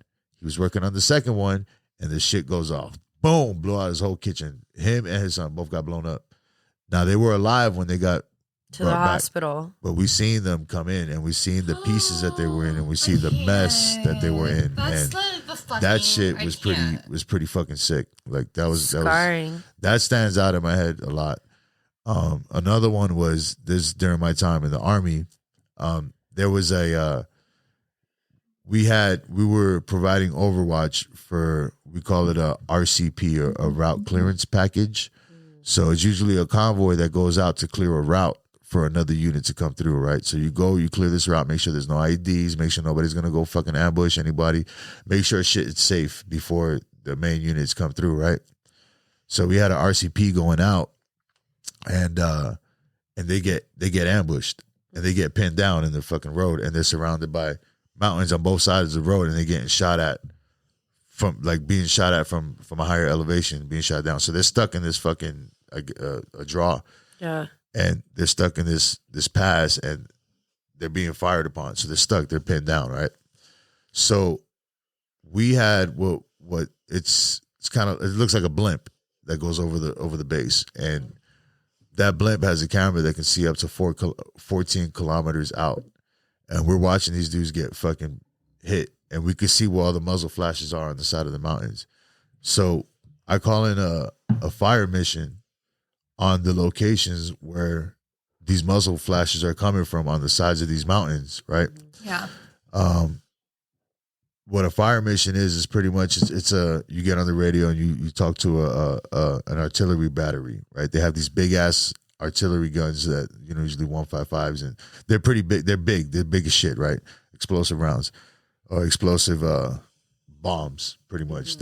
So they get fired off from the ground, boom, they get shot off. And then whatever grid location, direction, distance, elevation, like all the information to that target, I'll feed them this information, and they'll lock their guns on to my information. Right. They'll lock their guns on and fire off. Right. So they hit all these sides of the mountains and got all those muzzle flashes, and those all went off. So after that, all that shit went down. We were part of a QRF. A QRF is called the Quick Reaction Force, right? So pretty much if anybody gets into any trouble outside of the base, you have people ready to spin up and get out and go help them immediately, right? Backups, right? Mm-hmm. So part of QRF, we have to go out there, go assess the situation, make sure that these guys aren't in any danger, make sure everybody's okay, make sure, get people any medical assistance that they need. So we're there to back them up, right? We get out there and we have to go do an assessment where these bombs impacted. And I get up there, and I remember seeing a fucking human brain. Well, before I seen this, I seen the body, and the top of the head was gone. Oh. Right? Then I see the whole brain. Oh my! Alicia asked for this. I did. Yo, Because I really want to know, like, I we'll get it. into I'm it totally, it gets- I'm into it this, can and get- it's like that's where it's it can weird. get it can get pretty graphic. I mean, when you see No, but I want you to talk about it. I'm sorry. no. it's It not- honestly, I'm That's cool what with it. our- It doesn't fuck with me anymore. Like it did before, I but didn't I mean got to it. interrupt you and like and have a moment that's about how we it. were gonna loop back to The EMDR. Yes. Exactly. So exactly. So it's different. When you watch movies, horror movies, shit like that, you see all the gruesome shit, all the gory shit. Yo, when you see this shit in real life, and when you see a human body just dismembered or the top of their head gone and it's just an empty cavity inside the skull, and then you see the human brain, like, or their brain probably about 20 feet away on a fucking rock, like just chilling on a rock, perfectly intact, like the top of the head just pow, just got blown off, right? Wow. And the brain was just chilling there on a rock. And I remember seeing that shit like, yo, like this is some fucking crazy shit. Like, who would have ever thought in a million years that in my lifetime I would see a human body that had the top of his head blown the fuck off with an open cavity in the skull. Life, like right and there. his brain was still intact, like, and still sitting perfectly on top of a rock, a few feet away from him. Like that shit stands out a lot. Like that shit tripped me the fuck out. That has to be super fucked up. Because I held a brain one time in one of my psychology classes. Like it was like someone donated their body to sign it, and then all the shit was done to it to preserve it, and then we passed it around like in our hands. And I still remember like that happening, and that's not like that situation, right? But I still remember me holding that and being like super fucked up about it, because I was like, this is somebody's entire life like in my hands, and we're just like passing it around like it's a fucking like Play-Doh. Not even life, but soul. at that Everything, point, isn't right? there? Like our brain is everything. Everything cognitive, everything that is us. That's your personality. Yeah. And That's your like, hard. That's the I hard also drive. think that's unfair, because if you That's guys, your body's hard drive. yeah, it's so bizarre. Especially in our country, our society is so desensitized to seeing dead bodies, whether it be on television or in video games or what the fuck ever. You know what I mean? To see it in real life and actually encounter it, I mean, there's no wonder that you have that struggle and that inner fight with yourself. You know what I mean? Yeah. So It's definitely something different that most people don't experience for sure. no, and I know. Oh, sorry. No, Go I ahead. was gonna say.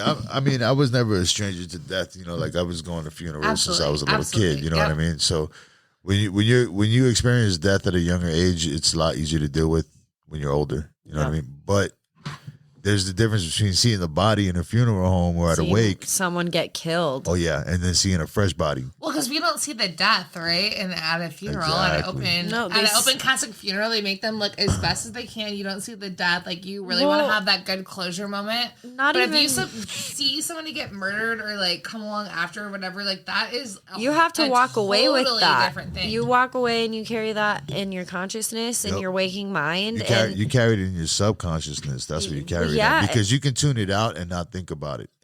You think you tune it out and Yeah, not and think our about it. brains Because I've done that do- for years. no wonder you can't sleep. Yeah, Getting back that's, to that's exactly how it manifests. yes, your therapy, which we're going to talk about in a second. About how the body heals Uh-huh. itself. It wants to recover. It doesn't want to hold on Always, to it's trauma. literally made Exactly. for us to get over it. And that's why anxiety and depression is on such a rampage right now, because we're trying to decipher each emotion and what it stems from. You know what I mean? Or we don't want to face it. And It is hard. Like that's one of the big things I learned with the therapy that I was doing was that if you're not, the first thing is you have to be honest with yourself. Once you're honest with yourself, you can start figuring out what the root of the problem is. You can start getting to the root. Once you're honest with yourself, you can start being honest with other people. Right. And once you get to that root and you figure out what the trauma is, you can start attacking you can start attacking it and pretty much fix all the side effects from it, right? So what happens is when your brain experiences trauma like that, your brain will adapt, right? Automatically, it's either going to process it, adapt, and deal with it, or the trauma is just going to sit and you're going to ignore it and not process it. And it's going to sit and it's going to fester and it's going to get bigger and it's going to manifest in different ways. It's going to manifest in your personality. You're going to want to isolate.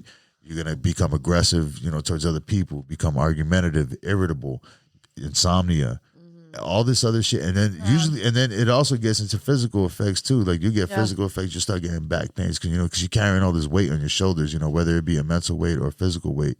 It's still stress. All that shit sits in your neck and your shoulders.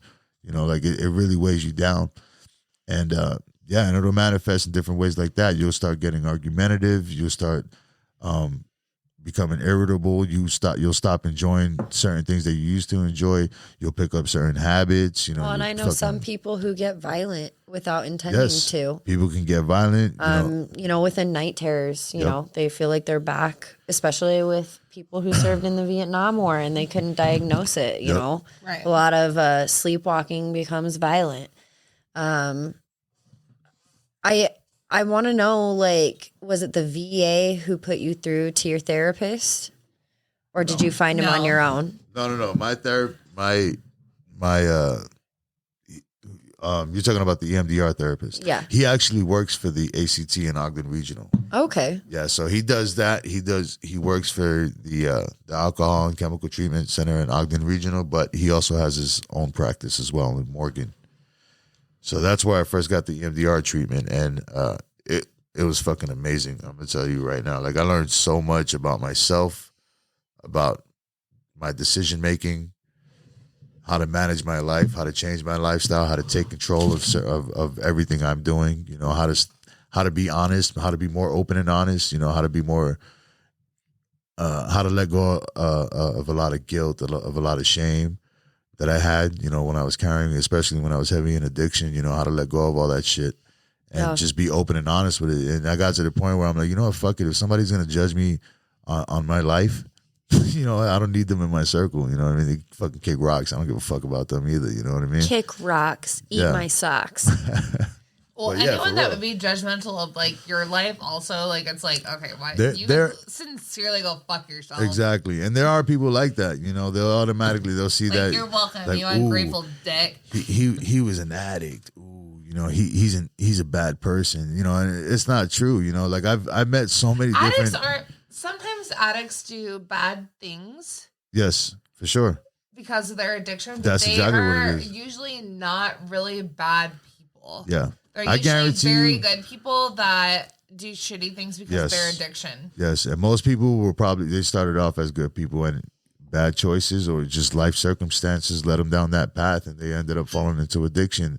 But that's one thing. Once that drug takes over, I've never gotten to the point where I was breaking into people's houses and stealing shit, or anything like that to try to get my money. But I have been to the point where I pawned shit, to get money, to go get my shit. It's hard. Yeah, and it's weird. There's different. Well, it's hard when you're on the flip side and you're the one struggling with the addiction because it's not you as a person who's doing it. And when people look at you, especially those in your family, they're judging you and you're like, oh my God, you're a terrible person. And that makes you as the addict feel even worse and it makes you fall even deeper into that hole. And you're like, I'm not a bad person. I just need help and I'm doing bad things. It's my disease that's creating this need and this hustle that I can't control. Yep. And I mean, it's just, I understand. Basically, if you could just not do that, that you would do that. Does that make sense? Exactly. It's not a choice. I had a life coach on, Rob Eastman, and we talked about that. He serves a lot with the community of homeless people, just helping them out, giving them food, giving them advice, whatever. But those are normal fucking people. Those are you, me, and Bethany. You would not believe the diverse group of people that were in the treatment center with me. Yeah. And the people that go in and out of there. You would not believe. It's not. And they're brilliant minds. Yes. It's not restricted to one certain group of people at all. Right. And that's the shitty thing about addiction. It doesn't have a prejudice towards race, color, creed, or background. It's a brain disease. It has nothing to do with how the fuck you look or what kind of culture you have. Because, and if you think about it, in a lot of our cultures, we're, especially a lot of cultures, drinking is part of the fucking culture. Yeah. You know what I'm saying? All Hispanic cultures, Irish, I know for Italian. fucking sure. Italian too, my family struggles with alcoholism, and I've talked about that many times on the show. So, what was the final step for you to want to get into treatment? Was the first time you went your choice, or did your family push you? Or Well, I think internally, I had made the decision where I was ready to make that change. I just needed help to do it. You know what I mean? I couldn't do it alone. I felt like I couldn't do it on my own. You know what I mean? I couldn't just wake up and be like, yo, I'm going to check on the treatment today. So my family had an intervention, you know. Aisha saw the signs, you know, so she reached out to my parents, her mom, got everybody together. They all talked about it. What's the next plan? What should we do? So they had an intervention, you know, and we had one in my parents' garage. And how did you react to that when you realized what was happening? when was that? That was in early February of this year. Yeah. Yeah. And I think you were probably like blindsided about it, right? Like you. Oh yeah, I was definitely blindsided. But it was one of the most uncomfortable positions I've ever been in. I feel like in my life. Yeah. And you know, they set it up just like a regular intervention. Everybody went around in the circle, said what they had to say, and I just kind of sat there and absorbed all this information. I just felt like I was taking shot after shot after shot, like just body blows left and right, headshots, bah, bah. And it forced me to realize the amount of damage I was doing to myself and to those around me. You know, how bad I was affecting everybody around me, how bad I was looking. I lost a lot of weight. I was looking very sick. You know, my face was getting sunken in and all kinds of shit. Like I was fucking myself up bad. But when you're in that mindset, you don't see it.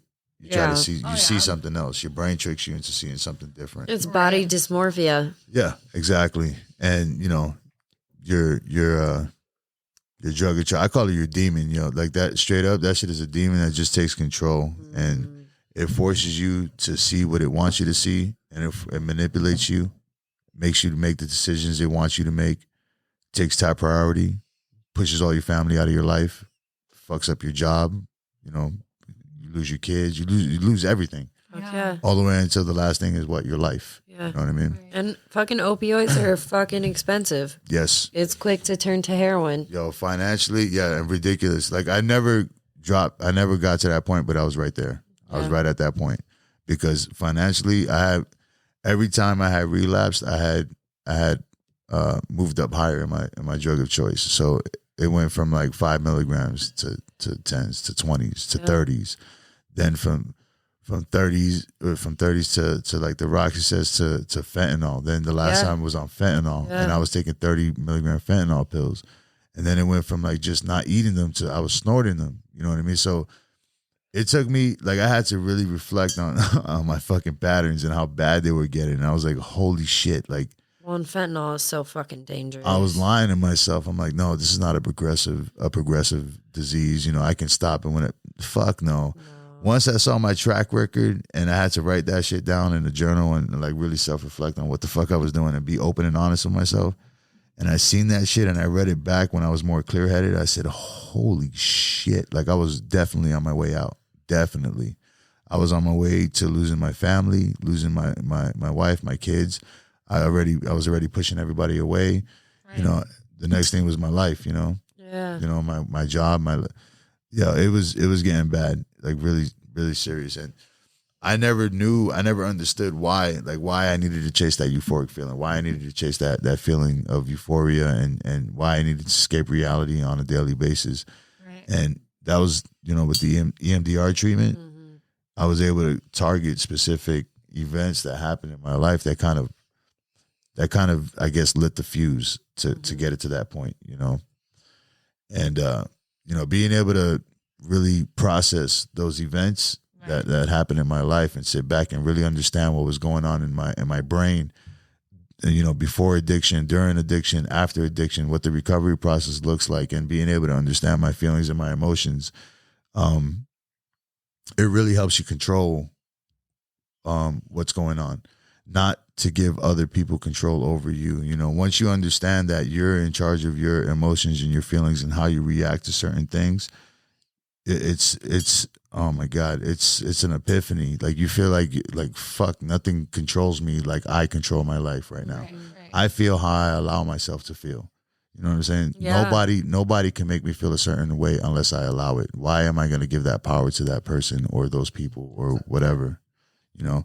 So once you start practicing that way of thinking, slowly but surely, your brain starts kind of like recovering itself, you know, like, yo, you have the power of what you do. You don't have to react over every emotion and feeling. Accept it for what it is. It's just a feeling. It's just an emotion. Yeah. It doesn't become reality until you put it into action, right? Yeah. You don't have to get up and react on every emotion you have, on every feeling you have. You can sit there for a minute and process what the fuck is going on. Like, yo, why am I feeling like this? I know exactly why I'm feeling like this. All right, it is what it is. Can I do anything about it? No, so fuck it, right? Yeah. Let it go.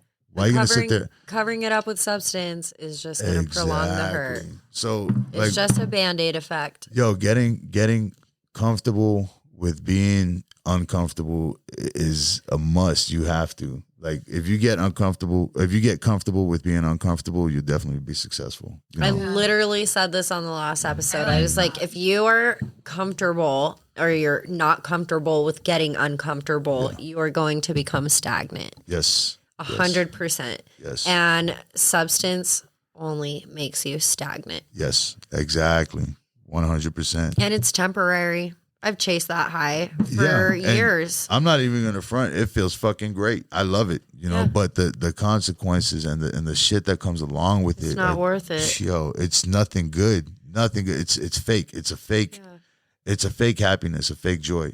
Well, It's and something temporary. It's you know? hard when you're fresh out of recovery because there's still so many triggers and there's still many outside influences. Yes. And trying to block that out and just remind yourself every day why you're doing it. I mean, you're surviving and you're a fucking warrior. Yeah. Everybody who's dealing with that issue is a warrior. And if you make it every single day, every hour, that is an accomplishment and you should be proud. Word. I commend you. Hell yeah. Yeah. You're doing Yeah. good things, That's fam. real shit, for real. Like you, and it's just day by day. Yeah. Don't- Like I remember when I was first in recovery, I would hear some of these recovery stories about, you know, my counselors would tell, and I'm like, damn, he's coming up on 20 years of recovery. He's coming up on 15 years of recovery, and I'm like, fuck, I can't wait to get to that point. Like I wish I can be right there, you know. And I'm like, I'm only going on a month. I'm only going on 2 months, but Be proud of that fucking month. yeah, but when you're there and you're thinking about it, you're like, you want to hurry up and get to that level where you're not struggling so bad Yeah. mentally, you know, physically or whatever. You want to get Right. past the bad shit, get past Where the worst you're of it. almost like unbothered about it. At Exactly. That point, But that's right? the root Because- cause and root problem of anxiety. Right, You're- exactly. Right? Exactly. We And can't that's a trigger. stand to live presently and be proud of every single day Yep. that we make it through. And that's Exactly. what's hard. We're putting in the hard work. We're paving the way for recovery and a healthier mindset, healthier holistic lifestyle. And why not? We need to celebrate the small wins. We need to celebrate every single day. And it's so painful to stay present. But that's what I'm trying to remind myself of every day because I suffer from such awful anxiety every single day. I am never present. I'm always looking towards the future. I'm always looking towards the past. What is happening right now and what can I do to better my tomorrow? Yep. What can I do that's productive that's going to make my day tomorrow easier? You know what I mean? And be fucking proud of it. Yep. And if I'm not able to cross everything off of my to-do list today, I'm not going to beat myself up over it. I have tomorrow to do it.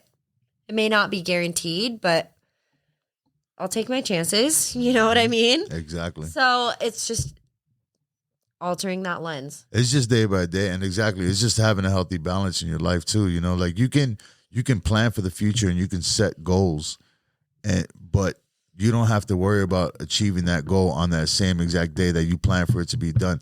What you do is you work for it every day by day. Boom, knock out a little bit every day. Boom, boom, boom. Yeah. At least as long as you're making progression every day, you're accomplishing something, Yeah. you know, and like you said, stagnant, you're not sitting stagnant, and that's an accomplishment in itself. And that's the same thing with recovery. Like that's how I got over I had to train myself to think that way.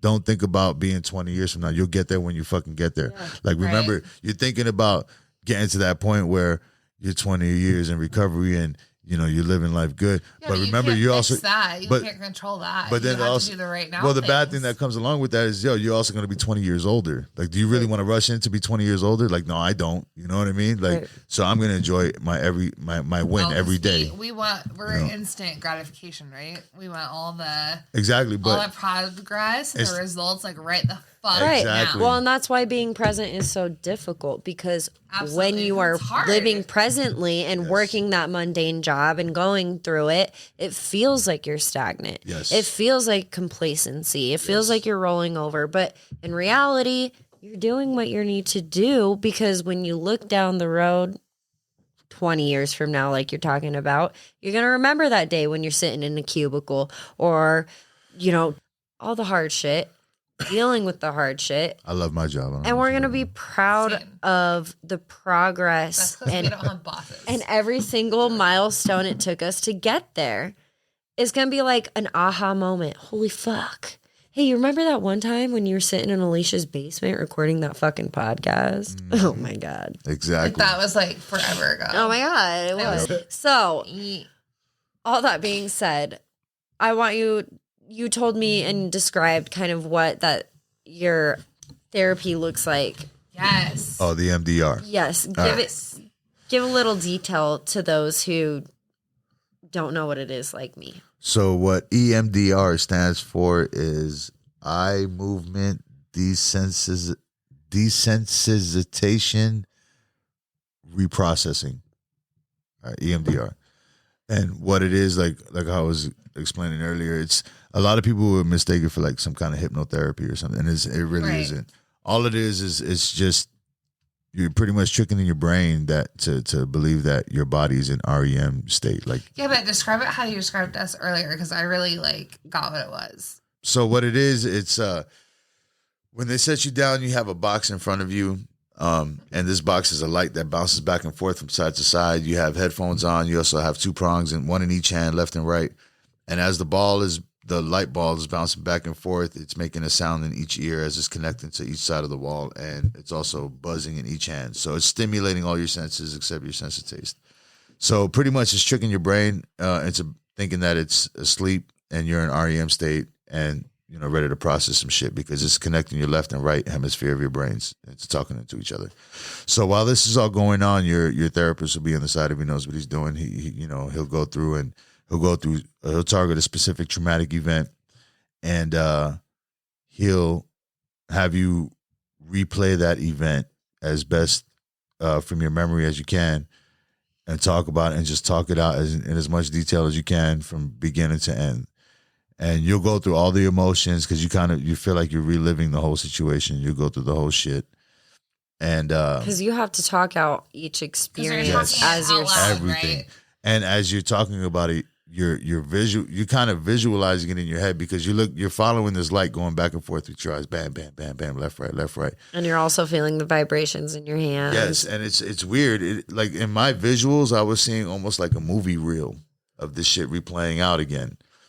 And it was fucking with me, right? Like I was feeling all the emotional impact from it and all the signs from it. Like I was sweating, my heart was racing, I was getting pissed, I was getting angry, and my therapist could feel it as well. So after he replays this, probably about 3 or 4 times, you'll start to get more at ease. Like you'll start feeling your body shift. You'll start feeling lighter. You'll start feeling your heart slow down. You'll start feeling your breathing will ease up a little bit more. You'll stop sweating. You'll become more calm and more relaxed and more okay with talking about that situation. Because, like now. Yeah. Yeah. Like it's totally fine. And yeah, it's so crazy how it works. And he said, like I always ask him, like, yo, how the hell you need to explain to me how that shit happens. Like how does it work? How it works. And he said, honestly, he was like, yo, we really don't understand what it does in your brain to make it work, but we just know it works. I wonder how the study happened with that. To me, honestly, it's forcing you. What made them think to do that? Probably that eye rapid.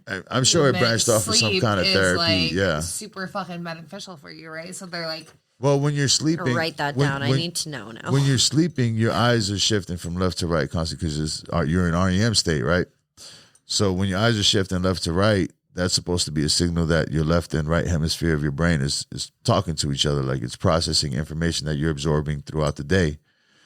And that's all the EMDR is. It's almost like it's simulating that, like it's simulating your REM state of sleep. That is crazy. You know, so when you talk about that memory and you're going through that event, it's almost like it's unlocking your subconscious and letting your subconscious also fucking process that information as well. So you just become more at ease with it. Like it's just whatever. It happened. So fucking what? Why am I letting it affect me now? Right. That shit happened years ago. Why should I allow that shit to affect me now? Right. And it just becomes like almost null and void. This is the other counselor. His name is Aaron Nicolaitis. All right, Aaron Nicolaitis, shout out to you. That's a last Brother. name. Therapist and life coach. Insight. And he has his own practice, Insight and Wellness, Mind, Body, and Spirit. And he's located in Morgan, Utah. Nice. Yo, this dude, he has like, I think 20 plus years EMDR experience, like working with that type of therapy. Mm-hmm. And like when he was explaining it to me, I'm just like, yeah, whatever. Like I've been through so many fucking therapists and counselors, and I'm like, for sure. I'm like, yeah, whatever. You know, they keep trying to, and especially dealing with the VA and shit. Not to talk too much shit about the VA. It is what it is. Well, but, I will talk shit about the VA because I mean, of my dad. So I mean, I do appreciate them for what they can do, but they're dealing with so many fucking people. They just need to come up with a better system on how to deal with shit. You know, because it's there's so many veterans and so many retired, active. Reserves, National Guard, I know. You know, everybody that they're dealing with of all branches, you know, that are in that area. Yeah. So it's very hard. I mean, I get that for sure. And I've heard some fucking horror stories about that shit too. I hope your experience is way better. But I'd say 50-50. I'll put it just like that, straight up. 50-50. And it took me so the first two surgeries that I got on my shoulder, one my shoulder rejected the cadaver AC joint that they put in. Ooh. That was the first one. Then when they redid the surgery, the same doctor did it. But okay, so this is where this starts. So the same doctor did it, but he didn't do it in a way where it would be secured and it would hold, right? So it failed. It failed within like 4 or 5 months. It failed. Temporary fix. It started failing. Driving on a donut. Yes, right. And it wasn't that my body rejected it, but it's just he didn't do it the right way, right? Oh, okay. So this is where the whole painkiller situation started, right? Ooh. So from the first surgery, well, first it started when I got injured. The whole flight back from Afghanistan to the States. So I wasn't supposed to fly back to the States. I was supposed to fly to Germany to get emergency surgery done, right? During that time, there was a volcanic eruption going on in Iceland. I remember that. What? Yes. So they had to divert the planes back to keep going towards the States. Yeah. How long of a flight is that? Yo, that shit was like 32 fucking hours. Oh my God. No. It was 18 hours. Crazy. It was 18 hours on that long ass flight, but then I also have flights. No, it was longer than that. Damn. Hold on. So you were on like one. Because there was about 4 different flights. So we flew from Iraq to Kuwait. No, from Afghanistan to Kuwait. Then from Kuwait, we were supposed to fly into Germany. We didn't fly into Germany. We kept going. We landed in fucking Maryland. We landed in Maryland. From Maryland, we flew from Maryland to Florida. From Florida to San Diego. From San Diego, we flew from there to Washington. Please say Florida again. Florida. Florida. Oh, yes. I love it. That. Florida. Continue. Florida. Sorry, she makes fun of me all the time. So these flights, the only place that I stopped and I spent the night at was in Maryland, right? I forgot what the name of the hospital is out there, the military hospital, but it's fucking shit. Like they were all over the news, like for malpractice and all kinds of shit. But of course they were. But yeah, so that's where I spent the night. So this whole time that I'm on these flights, right, I have a constant supply. Like, yo, I have like 180 fucking pills in my pocket, and I'm eating these shits like fucking candy, right, because of the pain. My fucking bone is still sticking out. Oh, God. So they have me bandaged up. Especially in that altitude. And I'm all splintered up, and all my shit is all taped up, and I'm just like this the whole flight. I didn't feel shit. I was high as a kite. Yeah, I I mean, was fucking Chris loaded. was like, can't comment on the altitude. I was but- just didn't feel saying a that damn would thing. make it even worse. Let me tell you. Let me. I was This like, is how blasted I was. I was so fucked up that I was enjoying the fucking flight. Like we did. So I seen there was other soldiers that were on this flight with me, and these guys were fucked up. They were strapped down to gurneys. Some of them were missing limbs and shit like that. So I would look at them. I'm like, fuck, man. Like I'm bitching because of this. Like at least I still got my fucking arm. I'm chilling. I can still move my fingers right Yeah. now. You know what I mean? Like, yeah. and I'm looking at this dude. He's missing his leg. He's missing his arm. You know, his face is fucked up. You know, like, yeah. and I see all these guys strapped down to these gurneys. So since I was like one of the only other able bodies that was able to get up and actually walk around, and I still had one free hand, I was helping the crew chief and shit like that. I was helping all the crew, you know, tend to the other patients that were on the flight. You know what I mean? So because I did that, it was pretty dope. They had to do a mid-air refuel, and I got to see this shit firsthand. That's so cool. This shit was dope, right? So, and it was dope because when we did it, we were just, where were we at? We were over the Atlantic. Because we were coming up over the Florida Keys. So, yeah, we were coming up over the Florida Keys, and this is before we got up to land up in Maryland. So we did the mid-air refuel, and at the bottom of the plane, they have this like, it's like a pit at the bottom of the plane, but it's a glass bottom pit. And there's like a creeper type deal that you lay down on. You lay down belly down, right? Mm-hmm. You know what a creeper is? Mm-hmm. The thing you lay down and slide under the car. Yeah. Oh yeah. So it's like it's a little padded deal like that, about the size of a pretty long creeper. So you lay down in this thing, belly down, face forward, and there's a joystick in front of you. Now, when you look down, this whole shit is glass bottom. So you see everything underneath you. I'm out. Everything. I'm You see all these little 100% bodies out. of land out there in the middle of the ocean. You see all the water. You see all kinds of shit. That's amazing. Yo, I've never seen anything like that before. It was pretty fucking dope. It's So like skydiving without almost dying. yeah, exactly. Like I was just laying down there and I got to see all this shit. And then we went over the Florida Keys. I got to go do that shit again. So you get to see all these little islands and shit like my that. gosh. All flying, the Caribbean, all that shit. It was Beautiful. Dope. It was dope. Like I wish we had the technology that we have now back then, because these are. Because that could have been a totally different. I Selfie. can only hold these as memories. You know what I mean? I don't have experiences like that you want to share with other people. You know what I mean? So it's different. If I have a picture, I'll be like, yo, check this out. Look at what I saw. You know what I Right. mean? Hell yeah. And Right. you can see exactly what I saw. But This is great too. I'm there with you on that slider. Is that what it's called? A creeper. so yeah, the creeper. the slider. The slider with the joystick. I'm like, nope. I got to see that whole refuel process, and that shit can go south very quickly. Oh, I'm sure. Like these fucking pilots are very skilled. Like Those how? the airplanes are literally they go like this, right next to each other. Yeah, so like They literally, one airplane is refueling another airplane while they're No. flying. and it's a big ass plane too. Yeah. So you're in one plane, and you just see this big ass plane just come over you and just kind of hover in front just of you, like pisses on you. and you're flying like this, right? But they drop this funnel type deal Like, at the think back. of fucking C-130, like a bus with wings. know. The big ass fucking Oh yeah, I've been motherfuckers. on one of those. I flew to Japan one time. I've been on one of those. That Oh, yeah, was it's fucked up. international flights. They got the big boys. Fucking Yep. big boys. Oh yeah. So That's in the front frightening. in the front of the plane that you're in, there's like a nozzle that comes out in the front. What? Yeah. So the joystick. So when you're laying on the creeper, you're guiding the joystick into the funnel.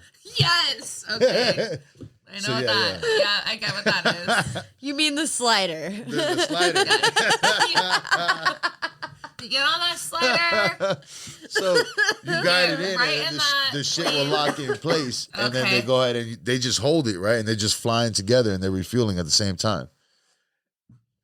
Yeah, it's pretty fucking See? crazy. You just fucked her mind up. Say what? You really did. I know. I did. She's like, motherfucking fuck. So this was right after your enlistment with both, right?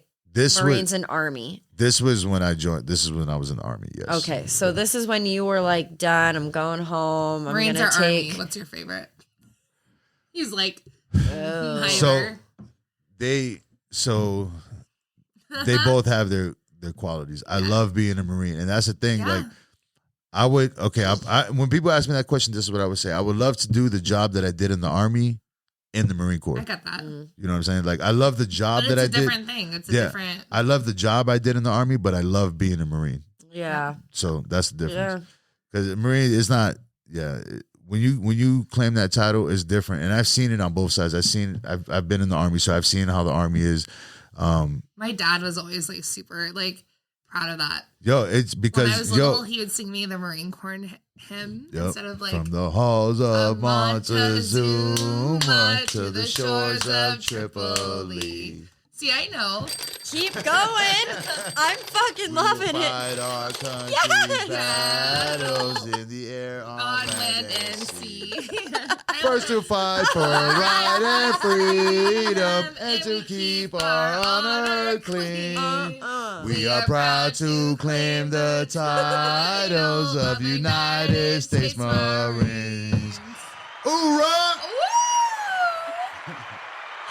That was fucking epic. Wherever my dad is right now, he's shining diet down at shit you. himself in happiness. He got so excited about that. So excited. I can't believe I remembered that. I'm so glad that was recorded. A really quick side note, real fast too. When he died, he had this cross tattoo, but it wasn't like a cross. This tattoo he always had on his forearm, and then we figured out that it was like the tattoo of the medal for like the best like marksman. Oh, rifle expert? Yeah. So that's pretty cool. Yeah. And then I felt bad because he always tried to get me to go shoot guns with him, and I was like, no. So now I'm like, I should have done that. That would have been cool, but Shoot guns with me. Oh God. You've never gone shooting before? I've never shot a gun before. Oh, you should. I'm trying to get Alicia to go too. My mom wants Let's to go. go. I have a 9mm upstairs, and you're gonna teach me how to shoot a gun? Yeah. You are gonna teach me. Why do you say it like that? I know how to use a gun. Someone else should teach me first, and then what? A man? I didn't say that. It was implied. It was correct. I need a man to teach me. Yeah, I'm definitely gonna need that, and then we can do it. To be fair, a man taught me how to shoot a gun, so. I've seen some badass women shooters, so I guess it really. I bet. Matter. Did you have? What if I'm really good at it and I just never done it? Exactly. It might be a hidden talent. So before we circle back to how you found therapy that worked for you, EDMR.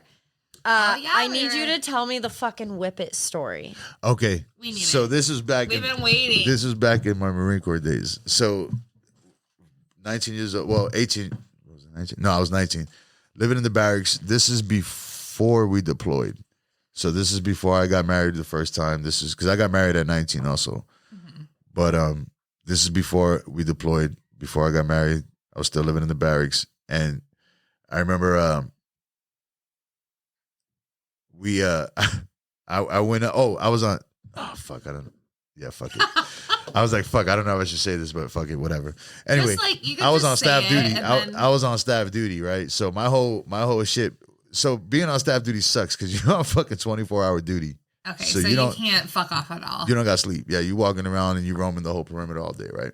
So when you're on staff duty, usually you have a staff duty NCO, and your staff duty NCO, he has two rovers, which are usually non-NCOs, so like E1 to E3, right? Okay. So E4 and above, E4 and E5 is NCO, non-commissioned officer, right? Okay. In the Marine Corps. And then, so those are like the NCO, those are the leader ranks. So that's corporal and sergeant. Right, so got it. E1 through E3, those are like the bitch ranks. Those are private first class, and last corporal. Army has two E4 ranks. They have a corporal and they have a specialist. Most people who are E4s are specialists, right? They give the corporal rank to a specialist that is kind of stepping up into a leadership role. Mm-hmm. So that way his juniors will call him corporal, you know, instead of calling him, they won't call him specialist, but they'll adjust him by his rank, if he's an NCO, and they'll treat him as a leader. Okay. But to me, I always thought that shit was whack because I'm like, yo, if he's an E4 and he's not gonna get paid NCO money, why the fuck is he gonna get NCO responsibility? Yeah, why is he gonna do they it? give Why you is he a gonna do? fancy name and a Yeah, if you're gonna give 800 tasks, and they're like, "Aren't you excited?" yeah, if you're gonna call me a corporal, I want to guarantee sound that I'll be fun. promoted within the next 3 to 6 months. I want to make sure I'm gonna get promoted to sergeant within the next 3 to 6 months. That's the only way I'm gonna take that fucking rank, that title as a corporal, because it's not even a rank; it's a title. Yeah. The rank is E4, right? There's no benefits. Right. Yeah, there's nothing. Nothing comes along with it. Yeah. It's just you're making the same money, but now you're in a leadership role. And now your homeboys are probably going to hate against you because you were working Exactly. against them. Yes, and that causes a Or lot. working with them. There's a lot of contention that builds. So you get into a position when you go from that non-NCO to NCO transition, and you're starting to tell your buddies what to do. and you pass up your peers. Exactly. And they get pissed at you. Some of them, your real friends Wow, are happy my for whole you. life. Yeah, your real friends are happy for you. They're like, word, I'm gonna be right there next to you in a few months. Yeah. No problem, right? That's how they feel.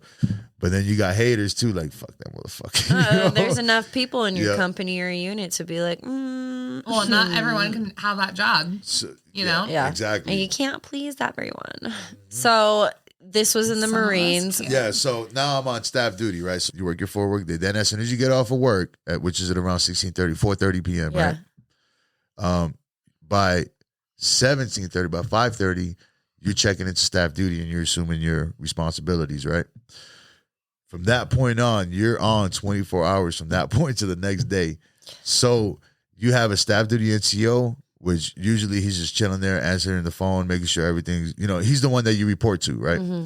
And then he usually has a couple of rovers, right? They usually be the E1s to the E3s, right? The privates, private first class, or the lance corporals. And they'll be out there roving the barracks, right? All over, make sure nobody's out there drinking and doing nothing crazy, trying to set the barracks on fire. Right. Nobody's running around with guns and shit like that. Nobody's fighting. Marines fucking drink, right? Motherfuckers. Yeah. So the worst time to be on staff duty was on a weekend because you're seeing all your buddies party. You're like, please don't. Yeah, you're seeing all your buddies party and you can't do shit. Like you just got to sit there and be like, yeah, just make sure you guys keep it down, fellas. And they're looking at you like, fuck you. Or they're like, keep it down. okay, bud. Yeah, like because you can't party with them. You're like, fuck, man. If I was off right now, I'd be right here with them drinking, getting fucked up right now, right? Yeah. So I roll up to one of my buddies' rooms because I see his door is cracked open and there's like rave music coming from the room. Boots and cats and boots and cats and boots Yo, and and cats and boots and And it's cats. dark and I see a strobe light and I see a black light going on. Yes. So I'm like, yo, what the fuck? What is it called? His name is Gosta. What is Gosta doing, right? So I go up there and I walk in and it was him and I forgot what other Marine was there, but it was 2 of them. Gosta's on the floor and he is cracking the fuck up. Like just laughing and laughing. And I'm looking at old boy in the chair. I'm like, yo, what the fuck is wrong with him? He's like, yo. And then he busts up laughing. So I close the door, and these are my good buddies, right? So I'm not gonna go fucking snitch on them or anything. So I close the door, just so they don't get in trouble or attract too much attention. I'm like, what the fuck is going on? Like, what are y'all doing? Like, and then he pulls out the can of the air, the dust off. The whip it. The whip dust it off. canister. Yes. The nitrous canister. Yes. Yeah, Let's my talk man. about that. He looks at me, he's like, bro. And he hits it, he turns it up, and he hits it again. And he goes, all I hear is whoa, whoa, whoa, whoa. And I see it in his face, and I started cracking the fuck up. Oh, whoa, whoa. And to me, I'm like, yo, this dude's having the time of his fucking life. And I was like, I'm already going on 13 hours. I'm tired as fuck. I said, I need something to pick. Yeah, I said, fuck that. Let me hit that shit real quick. I was like, I'm tired as fuck. This is about to get real I'm interesting. gonna have to try this. Just excuse me. Sorry. So can you just hand it right over? Thank you. Yo, for real, that was my mindset. I was like, yo, this night is boring as fuck. I need to make it interesting or else I'm gonna lose my fucking mind. So I hit that can, boy, and I never hit anything like that before, but I took one of the deepest hits. I'm literally crying. And immediately I felt my knees go weak and I felt like a tickle in my stomach, like I felt like butterflies. And I hit my hands and knees and I started cracking the fuck up. And all around me, all I heard was whoa, whoa, whoa, whoa. And I'm looking up and I'm seeing the black light and the fucking strobe light going. I'm like, holy shit. I'm like, holy shit. And I look over and I look at him and he just hit it, so he's laughing too. And I'm like, what the fuck? But yeah, so that was my first experience with that shit. So we're laughing on the floor, cracking the fuck up, right? Then we hear this commotion outside. And now remind you. Oh, this is Whip It story part 2? Yeah. So remind you, I'm still on staff duty. So now I'm hearing people getting loud and drunk outside. I'm supposed to go investigate, right? And I'm just getting done tripping on fucking Whip It, right? So I'm like fucking, like still out of it. I'm still laughing. And if you don't know, Whip It highs last about 30 to 90 seconds. So when you're coming out of it, it's like you're dizzy and you're kind of spiraling. So and I think I hit it about 3 or 4 times. Yeah. So I bet taking off running. Well, right when you do it, and then you're like, okay, gonna need a little bit more of that. Taking off running. Yeah, they're highly addictive. Don't do Whip Its, fam. No, so I come out. And I'm on the 2nd floor now, right? I come out to all this commotion going on the 3rd deck.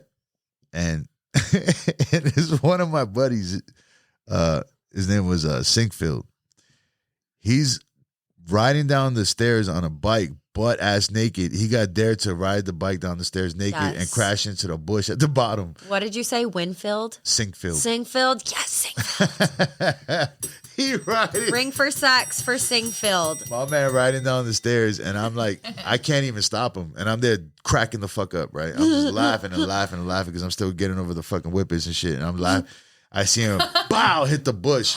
My man flipped into the bush, and he's naked. He got fucked up when he landed in the bush. Was it a thorny bush? It was Dude, well, the branches. It wasn't it's going any to bush. hurt you. It didn't have thorns. It wasn't like a rose bush or anything. It's just like, any but bush. The branches, and then he was naked too. So my man's whole his ass cheeks, his fucking back, everything. He flipped over and blah landed. So he's stuck in the bush, and I gotta go help his naked ass out of the bush, and he's in there. So I gotta pull him out, and as I'm pulling him out. So when he fell in, the branches wrapped around him. So when I pull him out through the branches, and them shits are scratching him and fucking him up as he's coming out. Well, the staff duty ended up showing, the NCO ended up showing up because he heard all of that shit. So and you're like, I'm the worst. He's looking at me. Babysitter. Yeah, he's looking at me like, what's going on? I was like, I don't know. I just came over here and I seen this shit going on. I just seen him crash into the bush and he's bleeding. So I was just pulling him out. Yeah. Yo, I played dumb as fuck. I don't know. Private don't know. Private did not me. Fuck no. I was not in this quadrant area. I was over there. That was my first whipping encounter, though. My first whip it. Your first whip 19 and in the Marines. Yeah. That's a way better story than probably like ours is. Yeah, what a ride, man. That was First question. Oh my god! How did he get the black light? You guys have. I don't know. He's just one of those dudes. He likes to shop at Spencer Gifts. He got it from Bazaar. Oh my god! So this was in San Diego. So there's a huge rave scene out there. I'm fucking thinking we're still in Afghanistan, my guy. No. This is in the barracks. Like, what the fuck is happening? It's a party over there. Just only sometimes. No, when we're not getting shredded by shards of sand glass and almost Afghanistan for a week. and almost dying / killing people. There's an upside, I guess. There's good and there's bad. So no, this is in the barracks. This is when I was stationed. I was brand new to the Marine Corps. California. Okay, this makes like 1,000. This was in Marine Corps Air Station Miramar, San Diego, California. Yes. There you go. Love that. That was one of the best bases I was stationed journey. at. I fucking love being stationed there. It was awesome. I hear that a lot, actually, from other people I've done them. But so you served your time. I mean, you've been on how many deployments? 5. Oh my god. 5 total. 2 to Iraq and 3 to Afghanistan. And you served how many years in total? 14. You know what was crazy is that I'm coming out of the military and going into this pretty much high school environment. Yo, and I'm over 30. I was what 30 33, 32? No, 30 in 2 days. Who? Me? You. So I was 29? I don't know. I was trying to give you like a little slack. That was 2016. Wait, that was can we back up a little bit? How long were you out before you went to Paul Mitchell? And what made you want to go to Paul Mitchell? about because he was a master barber before he just needed the license. We know he's a master barber. Well, so when I got but you get your license at a cheaper school. Well, I wasn't paying for it. The military was paying for VA. it. CVA comes in So sometimes. that's why immediately I seen, like, out of all the other hair schools and everything, I seen Paul Mitchell that stood out. Like I was saying, Paul, the best one. It's a known name. Everybody fucking across the nation knows Paul Mitchell. You know what I mean? Yep. Not everybody knows Harvard other schools. of hair school. So yeah, that was the decision right there. I was like, bet they're paying for everything. And then it came down to either Barber or Cosmo school. And then I was like, you know, fuck it, I'll take Cosmo because that's the more expensive one. I'll take that shit too. Give me everything, anything that costs mad Because you money. had to go because barber school. Do you remember the hours? It was only 500 hours versus 1,000. No, No, it fuck was that. it was I had to go 1,000. way It was more 1,000 for It was Barber 1,000 and versus 1,200 for No, Cosmo. it was 1,600. Was it 16? Yes, because I was able Oh, to you're get my right. license in Yes, Cali, and it you're was right. the same Yeah. amount of 1,600. hours. Yeah. 1,600 hours to get your Cosmo license in the state of Utah, if you were curious, you guys. And it's 1,000 for barbering. And that shit But- adds up if you skip. But Us. if you apprentice at a barbershop, it's 1,200 hours. But the benefit with apprenticing at a barbershop is that you get hands-on experience. And you're actually doing shit. You're You're not building rolling perms and learning how to budget your fucking checking account. Well, and You're learning you- how you're building a clientele. You usually have a you're learning- mentor. Yep, and you're learning business. You're learning everything. Bam, hands-on. Everything that you're about to step into. And usually you have a guaranteed job at the end of your fucking apprenticeship. You know. Oh, for sure, yeah. So, but I didn't know that. That sounds like happened. a recommend.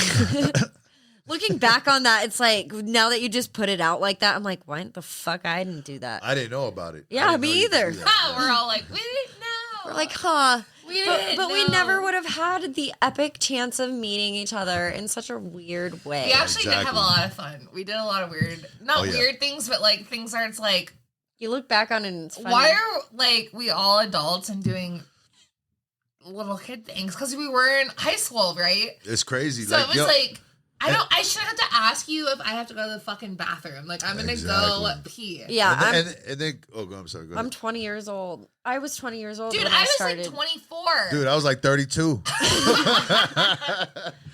And I got my teachers who I'm older than telling me that I can't go to the fucking restroom. Are you kidding me? And we were the squad. Like, the teachers called us the fucking squad Yep. because we all mob in at the same time after smoke break. Yep. And we got Chris up here looking like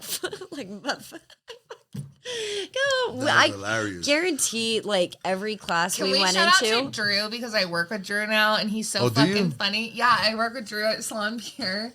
Oh, And he's just like, Drew was always a cool. you motherfucker. guys were fucking nuts. But like, there were not some cool people there, but we will not drop names. I'll drop a name.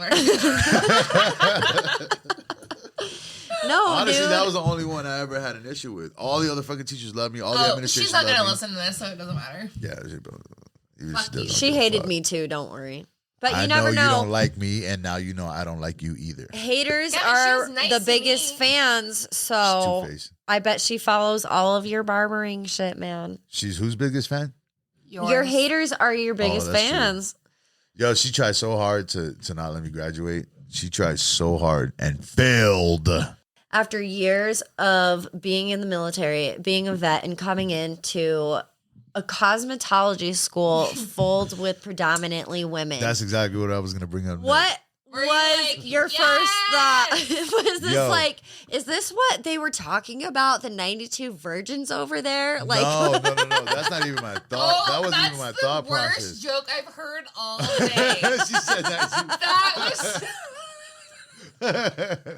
It just clicked in my brain. I was like, oh, no. I think I'm fucking hilarious. Fuck you, No. that was funny. It was funny, but it was in poor taste. I felt, yo. Oh shit, that's hilarious. That's hilarious. Yo, and I was freshly single too. Well, when I first started there, I wasn't single. I was in a relationship, but that lasted probably about 6 days. maybe. Because you're like, I go to school with 48 girls. It was shortly after. Or 92 virgins. It was shortly after I or finished 92 core. virgins. Yeah, it was shortly after I finished core class, and that shit ended badly. If I was you, I would have gone in and been like, oh my God, look at these fresh honeys. No, Just kidding. No, there was a lot of drama Yo, there. And it was And a lot of gross people. I was A lot of gross people. I felt so out of place because I didn't know how to function in an environment like that. Yeah. Like I was so used to just speaking my mind because I came from a male dominated fucking workplace. You know what I mean? I was in an infantry unit. There's no females in the infantry unit. It's all Right. guys. So we talk however the fuck we want to talk. You know what I mean? Talk about culture shock. So it's like it goes from that to Doing nails. having to watch. You see, but one big thing with the military is that we always are aware of our surroundings. So yeah, you could talk crazy, whatever, but you immediately know if there's like someone elderly or if there's a female in the area, or so you know to check your language. You know what I mean? Yeah. You know, be aware of your Know surroundings. your at all surroundings. times. Yeah. But you get to an environment where you're just surrounded by all females of all fucking ages. Yeah. All the staff is females. All the teachers are females mostly, right? All the administration is females or homosexual males, or you know there was like one or two straight males. Yes. You know, not many though, Yeah. right? Maybe 2 or 3, but It's like, how do I gauge my audience? exactly. In this I'm like, audience? yo, how the fuck do I even speak? Like, how do I maneuver in an environment like this? Like, Yeah. I have to watch everything, check everything I'm saying. That I gotta watch, make sure I'm not making somebody feel uncomfortable. Yeah. I don't want them to think that I'm some kind of fucking pervert or anything like that. Word, like it's just But weird. it's true because when you're out there, I mean, even me, like working where I work, people are crass, you know, like you get to be joking and you know, things be said. And Exactly. Yeah. Even gauging certain interactions with people, like you don't know how far you can take a conversation with somebody, for Right. example. Or sometimes somebody might make a flirtatious comment where I may perceive it as flirtatious, but just because I'm not used to somebody speaking to me like that, because like I said, I come from a male dominated environment, you know, where I'm not used to these interactions, You also right? met your dad. So yeah, exactly. He's fucking crazy. So anyway, so I saw your dad open palm smack somebody in the face. And then he blamed it on his Thanksgiving. Puerto Rican blood. Yes, dude. And then Oscar took a picture with him after. oh shit, With that's a beer in hilarious. hand. That was on Do New you Year's. remember Right? that Thanksgiving? Yeah, was it Thanksgiving or New Year's? I think it was New Year's. It was Well, New I've been Year's. to your family's Thanksgiving like twice. Yeah, that was wild. Applause for Papa Cruz. Oh yeah, no. Applause. Play it back. Play one Oh more yeah, applause. my dad would definitely tear some shit up for sure.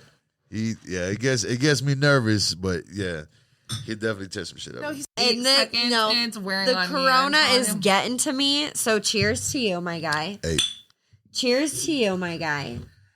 Hey. All the cheers. Yeah. Hey, and cheers to you guys who have listened thus far, because this has been a long one. But wasn't it worth it? It was Oh, worth I it. hit myself in the fucking It was headphone. worth it. Oh, do do do do do. It was worth it. Do do do do. It was. Do do do do. Oh yeah. No. Da, da, Oh, da. yeah. Kind of, probably.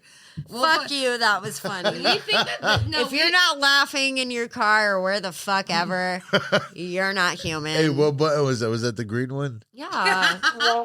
Hey, I like Let's see here. I have a laugh, which I never use because that's no. you should just do my laugh. It's little Elliot. You Also, know, baby. I'm he never left gonna his- change that because he was. This was about a year ago now when we started Yeah, this production it was and you really recorded cute. it, and it's supposed to be brought to you by Hard Talks Production, and it's Hard Talks Seduction. Yeah, but it kind of also sounds like deduction. It'll never end. I'm never changing that. Oh, this is when someone's boring. You need to get crickets. Oh, that's a good one. That's the Bethany You need to one. get You should just crickets. label that Beth. Oh God, Chris, if you had, if one person in recovery could ask you a question, if they were in need, just getting out of the Air Force, struggling with PTSD, if they needed someone to reach out to, if they needed some guidance, you know, what is your word of advice to someone? To what if they're struggling with like PTSD, for example? Yeah. Shit, don't don't keep it in. You know, don't ever let your pride stop you from seeking help. That's definitely one thing. Don't ever feel like it's an attack on your masculinity. Yeah. Your masculinity either. You know, that doesn't make you less of a man if you seek out help. You know what I mean? Right. It's self-destructive to keep it inside, to not talk about it. If some shit is affecting you, you have to recognize what it's doing to you and to those around you and to those who love you, and you know how it's affecting them as well. Yeah. But yeah, definitely my main tip is to please talk to somebody. Find somebody to talk to. You know, there's resources out there for people to talk to, especially people who suffering from suicidal thoughts, you know, other mental health issues. You know, there's a lot of, I was just telling you guys earlier that, you know, I just found out another buddy committed suicide that I was in the military with. Yeah. That's number 6 now. Damn. Yeah.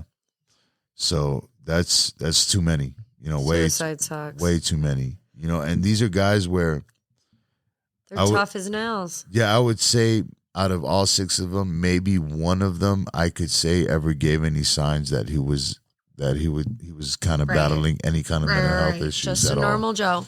And that's important. You don't always see the signs. Exactly. You know what I mean?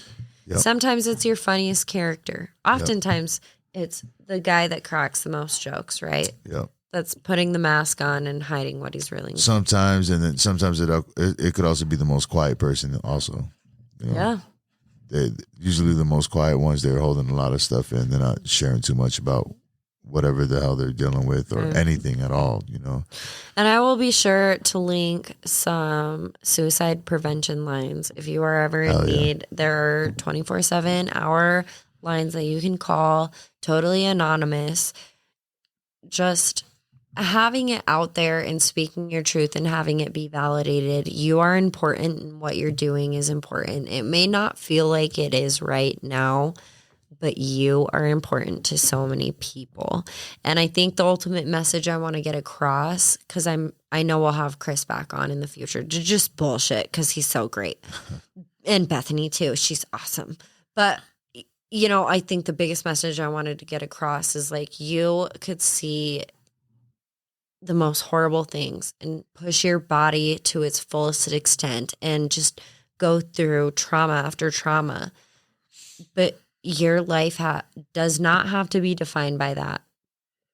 And there are so many things out there for you. If you don't feel it right now, if you don't know what it is, there's so much time for you to discover it. You know what I mean? Like, that's the best thing about life is we don't know when it's going to end. And that kind of gives us the chance to be hopeful, right? Mm-hmm. You can always be hopeful for the next thing to come, the next big dream. But my biggest thing right now, my biggest mantra has been, I don't want to call it a dream. It's a fucking plan. But plans take action, right?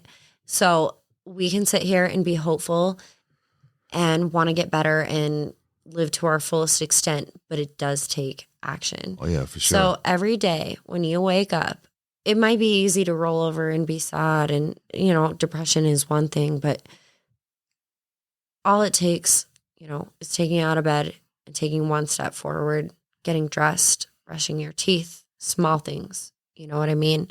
Making coffee for yourself. Enjoy it. Take a sip. You know, getting into your car, taking in the scenery as you do. Even if you live in a shitty place, who cares? What's the weather like? You know what I mean? Don't take for granted the small things, because the small things make up the big things and the big things make up the big picture. And you know what, ladies and gentlemen, if you've listened this far, I just want to commend you. Y'all are the real fucking MVPs. Chris, Bethany, and I, we could talk forever, but I'm going to end it there. I'm definitely going to publish another episode with all of the outtakes that we had from this episode, because originally it was a 4-hour long recording sesh. And I'm just not going to do that to you guys. And let me add a little side note really quick. If you are struggling with mental health or an addiction, I will absolutely add some links into our show notes. So definitely look out for those. You can also find more information about Chris's barbershop and on our Instagram at Hard Talks with B&H as well. We will share some pictures of his fades and etc. So if you guys follow us on Patreon, I'll definitely post all the outtakes or the unedited version of this episode onto Patreon. If you're in our $5 or $10 tier, you will have access to it. But to all those veterans and anyone who served, military wives, civilians who have worked next to active duty soldiers or vets, I just want to thank you guys and wish you a happy Veterans Day. It was yesterday as of this recording date. Obviously, this episode was supposed to be published yesterday, but you guys know the fuckery be real. And I just appreciate you for your patience, and I hope you enjoyed this episode. If you want to send us an email into Hard Talks with B&H to ask questions or share topic ideas, you definitely can do that. You can also jump on to our Instagram or Facebook at Hard Talks with B&H and our Twitter at Hard Talks with B1. And I think that's all, you guys. This was a long one. I appreciate you the most. I hope you have an epic rest of your week. Be wise, stay safe, and don't do anything I wouldn't do. You know the drill. Until next week, you guys, I love you. Bye.